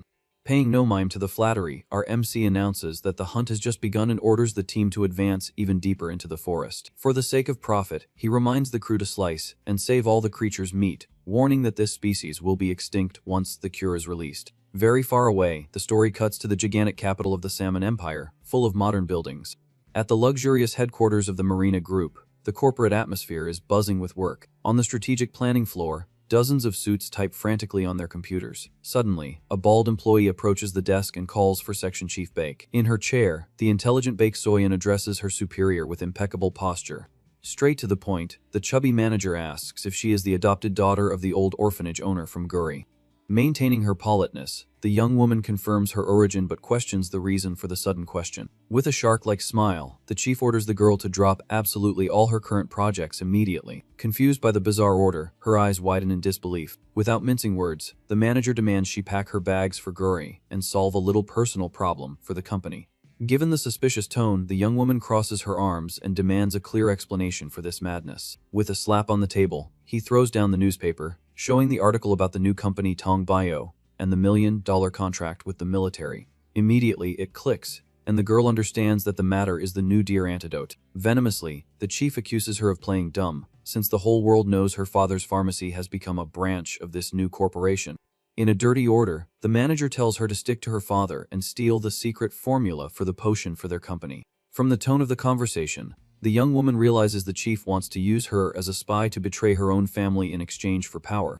Right in the middle of the tension, her cell phone vibrates on the desk, showing Old Man Beck's number. With the perfect excuse, she asks for a moment to answer while the manager tells her to be quick and accept the mission. With the phone to her ear, the woman listens attentively to her father's proposal on the other end of the line. Impatiently, the bald chief crosses his arms, awaiting the employee's submission. After ending the call, the intelligent Bake lets out a smirk and thanks him for the opportunity. Focused on greed, the manager asks if she has made the decision to become a spy. Adjusting her posture, the woman confirms with her head held high that she will move to Gurai as soon as possible. Excited by the answer, the chief raises his hand to explain the details of the dirty plan. In a swift move, the girl pulls out her company ID and forcefully sticks it right into the sleazy manager's chest. With a huge smile on her face, she tells the bald guy to go to hell and shouts that she's quitting this dump. Furious at the humiliation, the chief curses at the ex-employee as she turns her back and marches to freedom. Yelling in the middle of the office, the human garbage questions who the orphan thinks she is to refuse to betray her own family. Far from the capital, night falls peacefully over the protagonist's company building. In the building's warehouse, the team loads dozens of boxes filled with the rare deer meat. Satisfied with the hunt, our hero praises the hard work of all the mercenaries. In response to the praise, the swordsman also gives thanks, and the kid takes the opportunity to dismiss the young man, telling him to rest at the orphanage. Stubbornly, the warrior tries to refuse the day off, claiming that Old Man Bike ordered him to act as the chief personal security. Hitting a nerve, our MC asks if the young man still thinks he needs protection after pulverizing an entire horde by himself. Out of arguments, the swordsman accepts the order, and the boy tells the entire team to go home and sleep. Facing the dark street, the kid mutters that sending the escort to the shelter is the best move in a world infested with crazies. Leaving the warehouse, the boy breathes in the night air, justifying that in a crazy place like Guri, having trustworthy people is worth gold. Through the glass door, the team walks away together under the starry sky, proving the boy knew how to choose his allies. Back in the corridors of the commercial building, he plans to set up a decent laboratory as soon as the company's structure is ready. With a nostalgic sigh, the kid admits that at first, he just wanted to make a little money to live in peace. The elevator arrives, and the metal door reflects the hero's face, who smiles and confesses that earning a fortune isn't all that bad.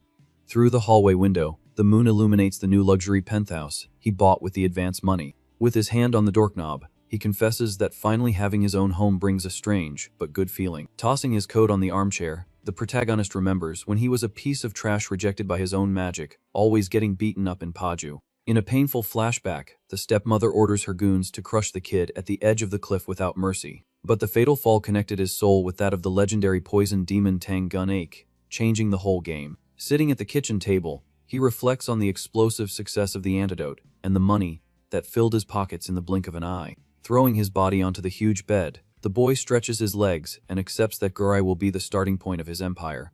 Through the cracks in the window, the city lights shine, and he vows that he now has what it takes to step on anyone. Far from the peace of the penthouse, a dark alley smells of trouble, and cigarette smoke rises into the night. In front of his goons, the famous mob boss Masang Sik confirms the mission to take care of the kid from the new company. With a rotten smile, the mobster scoffs at the newbie's courage in buying a luxurious building, thinking he owns the city. Boiling with envy, the villain mentions the rumors about the billions the antidote generated and vows to get his own piece of that fortune. Excited about the money, the goons rub their hands, but the boss tells everyone to shut up and focus on the plan. Annoyed, the suited man grumbles that the job would be easier if the jerk from YJ Pharmacy didn't insist on kidnapping the boy alive to steal the formula. With heavy steps, the gang marches towards our MC's luxury building. With flashlights pointed, the invasion happens quickly, cutting through the penthouse's security fence. Through the mansion's corridors, the goons move like shadows, carrying iron bars. At the bedroom door, the mobster pulls out a suspicious syringe and instructs his men to jab the target the second they enter. In a macabre whisper, he warns that the bizarre liquid will make the boy's eyes roll back, ensuring a silent ride to the car. With a firm hand on the doorknob, the door opens slowly, and the leader enters, ready to pounce. Focused on the empty bed, the mobster's sweaty bald head shines in the darkness, revealing the target is gone. With a dry snap, the improvised weapon falls from the villain's hand as he realizes his own stupidity. At his wit's end, the goon pushes open the bathroom door, holding a thick steel bar. Immediately, a hand as cold as ice grabs the villain's wrist, stopping the fatal injection. Revealing his face in the shadows, the protagonist confesses he was almost about to take the jab, just to see the effect, but changed his mind at the last minute. Pale with terror, the mobster stammers, feeling his own arm freeze in a grip that feels like steel tongs. With a brutal shove, the goon stumbles back, perplexed by the kid's immense strength. From the darkness of the hallway, our MC's eyes glow with pure hatred, looking at the invaders like they're cockroaches. Utterly terrified, the two villains take a step back, asking what the heck the boy did. In an amused tone, the kid twirls the syringe in his fingers and pretends he forgot to mention that he hates getting shots. Furious at the mockery, the mob boss swallows his fear and orders the gang to advance on the unarmed target. In the same instant, the boy sarcastically questions if just swallowing the poison would have the same effect. Laughing at the audacity, the thug scoffs, saying the kid has lost his mind if he plans to drink his own sentence. To the goon's horror, the hero uncaps the lethal syringe. Without a second thought, our MC squirts the yellowish liquid directly onto his tongue, as if it were water. Shocked to his core, the villain's eyes widen as the drops fall, staining the floor with emptiness. In an instant, the boy's dark and toxic aura explodes, dominating the entire room. With his eyes fully illuminated by the new poison, the kid smiles maliciously and asks if the mob has any more of that. He quickly understands that the rumors about the poor neighborhoods controlling the heavy drugs in Gurai weren't made up and celebrates the discovery of his new meal. Deep in his mind, the memories of the poison demon surface, proving that the master of the ancient martial world would devour even toxins to evolve. Explaining the dirty trick, the boy says he used his poison core and sucked the toxins from the entire gang's blood. Laughing at their crying, he points to the goons who are sweating bullets and swears the feeling is just like being born again. Surrounded by purple energy, he approaches the leader and bluntly asks which coward paid for this shoddy job. Sweating buckets, the mobster hesitates, mumbling that he'd be offed if he snitched on the corporation's bosses. Agreeing with the excuse, the hero prepares his toxic energy, promising to make the goon a new, silent man forever.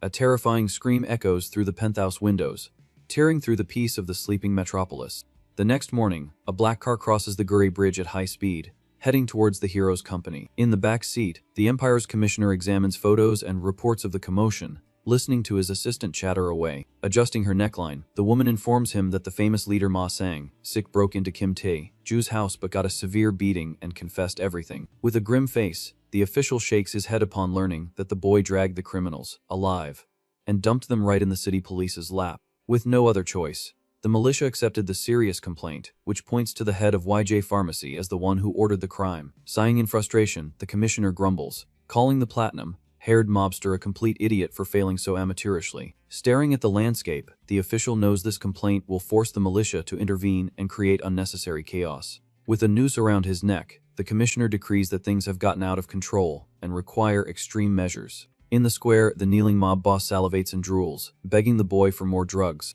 With a heavy movement, a fancy shoe stomps hard in a puddle, marking the arrival of the authorities.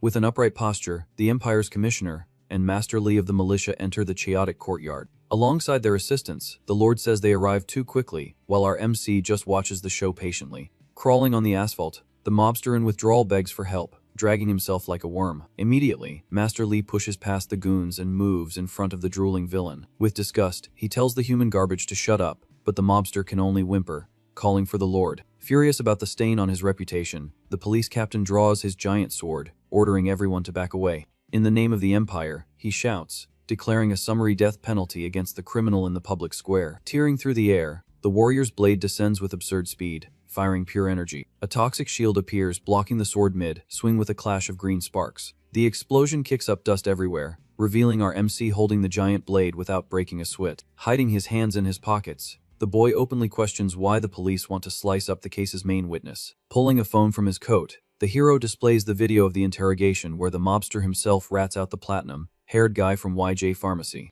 With a grin from ear to ear, the kid glares at the corrupt lord, telling him to act right now that the video evidence is out there. Faced with the phone and the lethal block, the Empire's official finally feels the weight of the true owner of Gurai City. With a grim face, Master Lee stumps the ground, asking if the boy thinks that cheap trick of blocking with his hands will impress anyone. Surrounded by a black aura, the Lord questions if deflecting the blade is a source of pride. Unfazed, the kid lets out a simple, mocking call, breaking the tension. In a quick flashback, the Lord recognizes the boy's face, remembering the incident with the horde of dead orcs in the forest. Faced with our MC's cold silence, the corrupt official swallows hard, feeling the pressure from the kid. Impatiently, the suited master states he's sure that insolent face has crossed his path before. Aware of the act, our hero finally confirms it aloud and admits he's the creator of the antidote. Overcome by rage, the Lord explodes his own energy, covering his entire body with purple lightning, and declares that his word is law here in Gurai. Full of swagger, he promises to make one last merciful offer, demanding the boy hand over the formula to spare the 4 mobsters' heads. Walking slowly towards the Lord, the kid refuses the proposal, saying he can't accept such a crappy deal. Laughing at the arrogance, the officer points his sword and tells the boy to try and stop him if he's able. With a mischievous smile, our MC mutters a taunt, adjusting his stance. In a green flash, the poisonous aura awakens, transforming the hero's hands into claws of pure energy. Without fear, the boy charges like a missile, cutting through the wind for the first attack. The clang of steel against poison sends sparks flying, breaking the asphalt of the square. With his blade locked, Master Lee pushes with his body weight and angrily asks if it was that cheeky kid who broke the sang, sick guild. Cold as ice, the boy releases his strength, and a trickle of blood runs down the Lord's arm, who finds the scratch amusing. Seething with pure hatred and with his eyes glowing purple, the officer decrees an immediate death penalty for attempting to harm a master. Unscathed, our MC adjusts his jacket and asks with a bored tone if all the city's masters are this disappointing. Not missing the chance to humiliate him, he provokes the guild chief, questioning what on earth he's so confident about to have this attitude. With a scream of fury, the Lord charges, repeating that he'll turn the boy into an illusion and sever his body. With absurd reflexes, our MC dodges and uses the poisonous repulsion magic, throwing the officer far away. Completely off balance, the Lord spins in the air but lands firmly, trying to mask the blow. In a somersault, he prepares to return the attack, but suddenly retreats upon hearing a deafening noise in the sky. From the smoke and heavy noise, a giant military helicopter descends into the middle of the square, illuminating the two with its searchlight.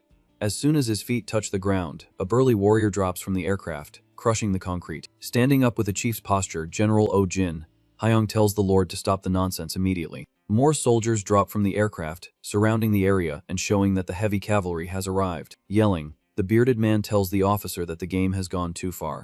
Far from the commotion, the huge headquarters of the protagonist's corporation stands imposing under the afternoon light. With a confident smile, the general greets the corrupt officer, ironically mentioning it's been a long time since they've seen each other.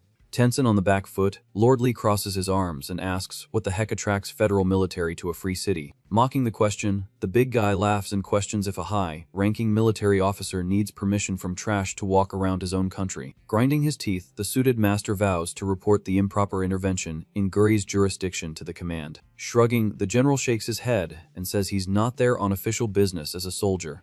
In the blink of an eye, he completely ignores the officer, making it clear that his focus isn't on the guild's petty fight. Turning his back, the federal commander decrees that if the officer backs down, they'll each mind their own business, and the beef dies there. Quickly, the general runs to our boy and checks his body for injuries. Genuinely worried, the big guy asks if the kid got hurt during the absurd clash. Calm and unharmed, our MC thanks him for the help, saying he's good as new. With flushed cheeks, the general stammers, wanting to know who the unfortunate soul was that caused this monumental mess. On the commander's order, the military troop approaches and introduces themselves as loyal officers of the Monster Defense Division. Willing to overdo the flattery, the general vows to deploy lazy officers just to serve as the hero's personal escort. In a show of absurd respect, he even offers to prepare a special tonic tea for the boy to relax. Faced with this scandalous display, Lord Lee trembles, realizing the kid's connection to the military is much greater and more lethal than the reports indicated. Accepting defeat, the corrupt officer turns his back and announces, in a tone of false friendliness, that he's leaving. With narrowed eyes, our MC notices the cowardly escape and says their friendly chat was too good to end like this. Furious at the nerve, the Lord stops in his tracks, shocked by the boy's audacity. Facing the hero, he turns his head, incredulous at the provocation. Without beating around the bush, the kid says the conversation isn't over and he wants to hear the missing details. Stuttering slightly, the officer suggests that if the military man has so much free time, he should help clean up the rest of the trash from Gory's alleys. Pressed against the wall, the Lord says his men will take care of the arrested guild and tries to slip away. Focused on justice, the bearded general grabs the suited man's arm, telling him to wait. Immediately, the officer gets angry, throwing his weight against the general and demanding that the free jurisdiction be respected. Dry and objective, our MC demands an explanation, wanting to know why the officer was covering for the boss who tried to kidnap a good friend of the city. In a threatening tone, the boy accuses the Lord of feigning blindness, while an honest businessman was almost erased. Nervous, the corrupt master yells, reminding the general that military interference is a clear violation of Gory's imperial laws. Ignoring the law, the general's eyes light up with pure power, emitting frightening sparks of energy, and reminds him that hierarchy exists even in heck. Trembling from head to toe, the Lord's assistant takes a step back, feeling the air in the square disappear. With a predator's smile, the big guy states that the penalty for imperial treason and corruption is simply losing your head right there, and he would love to do the honors. Feeling the crushing pressure, the Lord tries to maintain his composure even while breaking a cold sweat. Publicly challenged, he retreats, afraid of the deadly confrontation. Around them, the police team swallows hard, awaiting their captain's impossible decision. Defeated and out of options, the master clenches his teeth, agreeing that it's not worth risking his own life for a corrupt pharmacy partner. With an authoritative shout, the Lord orders his team to get back to their vehicles and disappear from the square before they lose their heads. Through the heavy air, the vehicle speeds away, dragging the humiliated officer away from the scene. Free of the headache, our MC extends his hand, sincerely thanking the lieutenant general for the miraculous intervention. Laughing in relief, the big guy dismisses the thanks, stating they are both in the same lifeboat. In the middle of the street, the old pharmacist partner finally breathes a sigh of relief, praising the speed of the military cavalry. Nodding, the general confirms that the situation almost turned into a massive disaster. Satisfied, our MC points out that if the military hadn't arrived, the fight could have destroyed the entire block. Pointing to the handcuffed mobsters on the ground, the boy celebrates that at least they managed to secure the evidence of the crime. Feeling the tension fade, the old owner puts a hand on the boy's shoulder, suggesting they press the case while they have the upper hand. Immediately, our boy denies the suggestion, stating that the fight has become a matter of his personal honor. Fully agreeing, the military man reminds them that the market turmoil not only affects the boy's business, but also the production of the army's precious potions, and declares zero tolerance for the enemy. With a cold gaze, our MC mutters the name of Lord Li Jiang, hack, promising that this crossing of paths will cost him dearly next time. Looking at his own hand, he analyzes the clean cut left by the officer's blade and confirms that his 4-star poison still doesn't affect a master. In a quick reflection, he recalls the absurd fight and admits that if the military general hadn't descended from the sky, victory would have been nearly impossible. Totally focused, the boy clenches his fists and declares to himself that he needs to become infinitely stronger for the future. Amid the chaos of the square, the helicopter takes off, and the hero vows that he will never again swallow humiliation from anyone in silence. Far away, the police vehicle speeds along, taking Master Lee and his assistant back to the militia base. Gritting his teeth, the officer clutches his own arm and grumbles the name of General Oh Jin Hyung, full of hatred for the humiliation. Suddenly a green, pulsating vein appears on the Lord's arm, spreading a bizarre toxin. With a muffled scream, the officer contorts in pain, feeling the wound burn like acid. Frightened, he stares at his trembling hand and realizes in shock that the mark left by the kid wasn't just a defensive scratch. Pale, the assistant swallows hard and stammers, asking what the heck is happening to her boss's body. Desperate, the Lord throws his pride to the wind and screams at the driver to speed like crazy straight to the hospital. Tearing up the asphalt, the vehicle cuts across Gory's main bridge, squealing its tires on the curve. With his veins about to burst, the police captain nearly blacks out in the back seat, cursing the boy to his last generation. Cutting through the clouds, the massive military helicopter flies back to the defense base under the sunlight. Inside the helicopter, the mob boss Sang Sik trembles with fear, surrounded by soldiers armed to the teeth. Terrified, the coward tries to rat everyone out, saying he'll spill the beans on Lord Lee and YJ Pharmacy without hiding anything.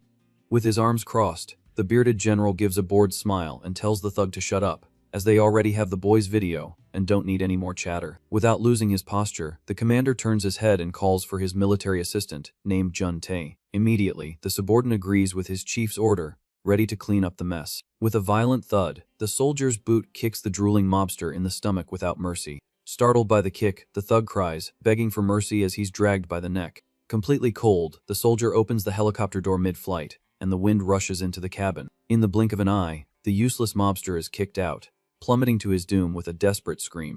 Closing the iron hatch, the soldier salutes and informs the general that the cleanup was successfully completed. Satisfied, the commander agrees and tells them to take care of the YJ Pharmacy CEO with the same diligence. Taking the opportunity, he orders the two officers to go down to Gurai and assist with security at the new Taehong Bio Company. With a calculating smile, the big guy admits he'll use this protection excuse to tie himself for good to our boy and his billions. In Gurai, Baek Chang-hoon's cell phone rings and he answers, saying he just arrived at the bus station. Walking through the turnstiles, the elegant adopted daughter of the old pharmacy owner waves back, confirming she'll grab a taxi. On the phone, the woman is completely shocked to hear from the security guard that our MC annihilated a horde of magic weasels by himself. With her hand over her mouth, the young administrator walks down the sidewalk, incredulous at the report of the massacre. On the other end of the line, she says she's going straight home while the young man swears their boss is hiding master-level strength. Through the taxi window, she confirms her destination to the family orphanage, settling into her seat. Watching the landscape fly by, the woman reflects and understands why her old father suddenly asked for administrative help. Crossing the winding road, the taxi ride climbs the mountains towards her home in Gurye. At the top of the hill, the colorful sign of Old Man Bake's orphanage shines, clean and well kept. Passing through the open gate, the woman finds the yard full of happy children around a huge bonfire. With a gigantic smile, the old pharmacist turns his head and celebrates the arrival of his brilliant daughter. Full of joy, the young woman returns the smile, announcing that she quit her corporate job for good to help the family. In a proud hug, the old man puts his hand on the girl's shoulder, thanking her for her courage. Surprised by the party in the yard, the young woman adjusts her bangs and asks what on earth all that noise and smell of meat is. Pointing to the children, the old man reveals that our boy returned from an absurd hunt and brought back an entire poisonous deer. Instantly, she remembers the security guard's bizarre talk, and it finally clicks that the rumors of his monstrous strength were absolutely true. With a spatula in hand, the hero stirs the cauldron of meat over the fire while the children drool around him. Getting the new CEO's attention, the kid waves and gives a welcoming smile as the old man makes the introductions. Elegant in a leather suit, our MC formally introduces himself as the old man's business partner. Without losing her composure, the woman confirms she remembers their tense discussion from before and extends her hand in a firm handshake. With a relieved laugh, the girl thanks him for his trust and jokes that he was extremely rude that time. Accepting the challenge, she promises to sort out the paperwork and build Taehong Bio the right way, turning the project into a global powerhouse. The sound of heavy marching cuts off the conversation, and dozens of footsteps echo on the orphanage's dirt road. With a grim face, our MC turns his body, sensing the approach and preparing for the worst. In full uniform, the commander of the defense squad parks dozens of soldiers at the property's gate. Startled by the military invasion, the hero raises an eyebrow, not understanding the armed crowd. Awkwardly, the police major salutes and explains they were ordered to stay there and handle security, but the place doesn't have rooms for everyone. Laughing at the improvisation, the officer shakes the kid's hand, promising to turn the new company into an indestructible fortress. With a hand on his chest, the major declares he will give his life to protect the army's main supplier of antidotes. Immediately, the officer turns his back to the troop and orders them to unload their camp right there in the yard. With clenched fists and a determined look, our boy takes a deep breath and realizes he finally has a platoon on his side. Far from the yard, the lights of the sumptuous Gurye Committee Castle shine in the free metropolis's night. Inside a luxurious hearing room, a giant table judges the platinum-haired man's case behind closed doors. With the gavel banging, the sentence declares guilt for price, fixing threats, and illegal lobbying, sealing the villain's downfall. Defeated and pale, the platinum-haired CEO swallows hard, realizing the political sharks used him as a scapegoat. Through the golden corridors, the ex-businessman walks aimlessly, cursing the scoundrels who pocketed his money and discarded him like trash. Furious, he kicks the wall, remembering that the mobster Sang, sick, mysteriously vanished, and to make matters worse, the meddling kid is still alive and kicking, and making a fortune. With his hands on his head, the platinum-haired man runs out the back door to his car, knowing he has nowhere left to run. Tearing down the road at dawn, the black car flees Gurye under the moonlight, pushing the engine to its limit. Through the windshield, the tension is palpable as a motorcycle's dual headlights cut into the rearview mirror at a bizarre speed.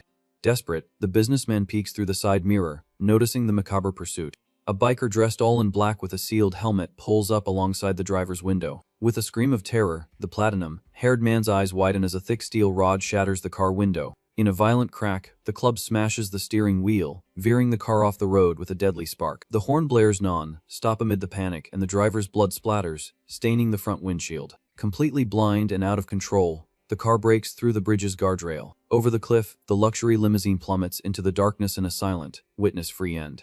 From the edge of the cliff, the mysterious biker watches the car sink into the dark water and coldly reports over the radio that the mission was successfully completed, disappearing into the night.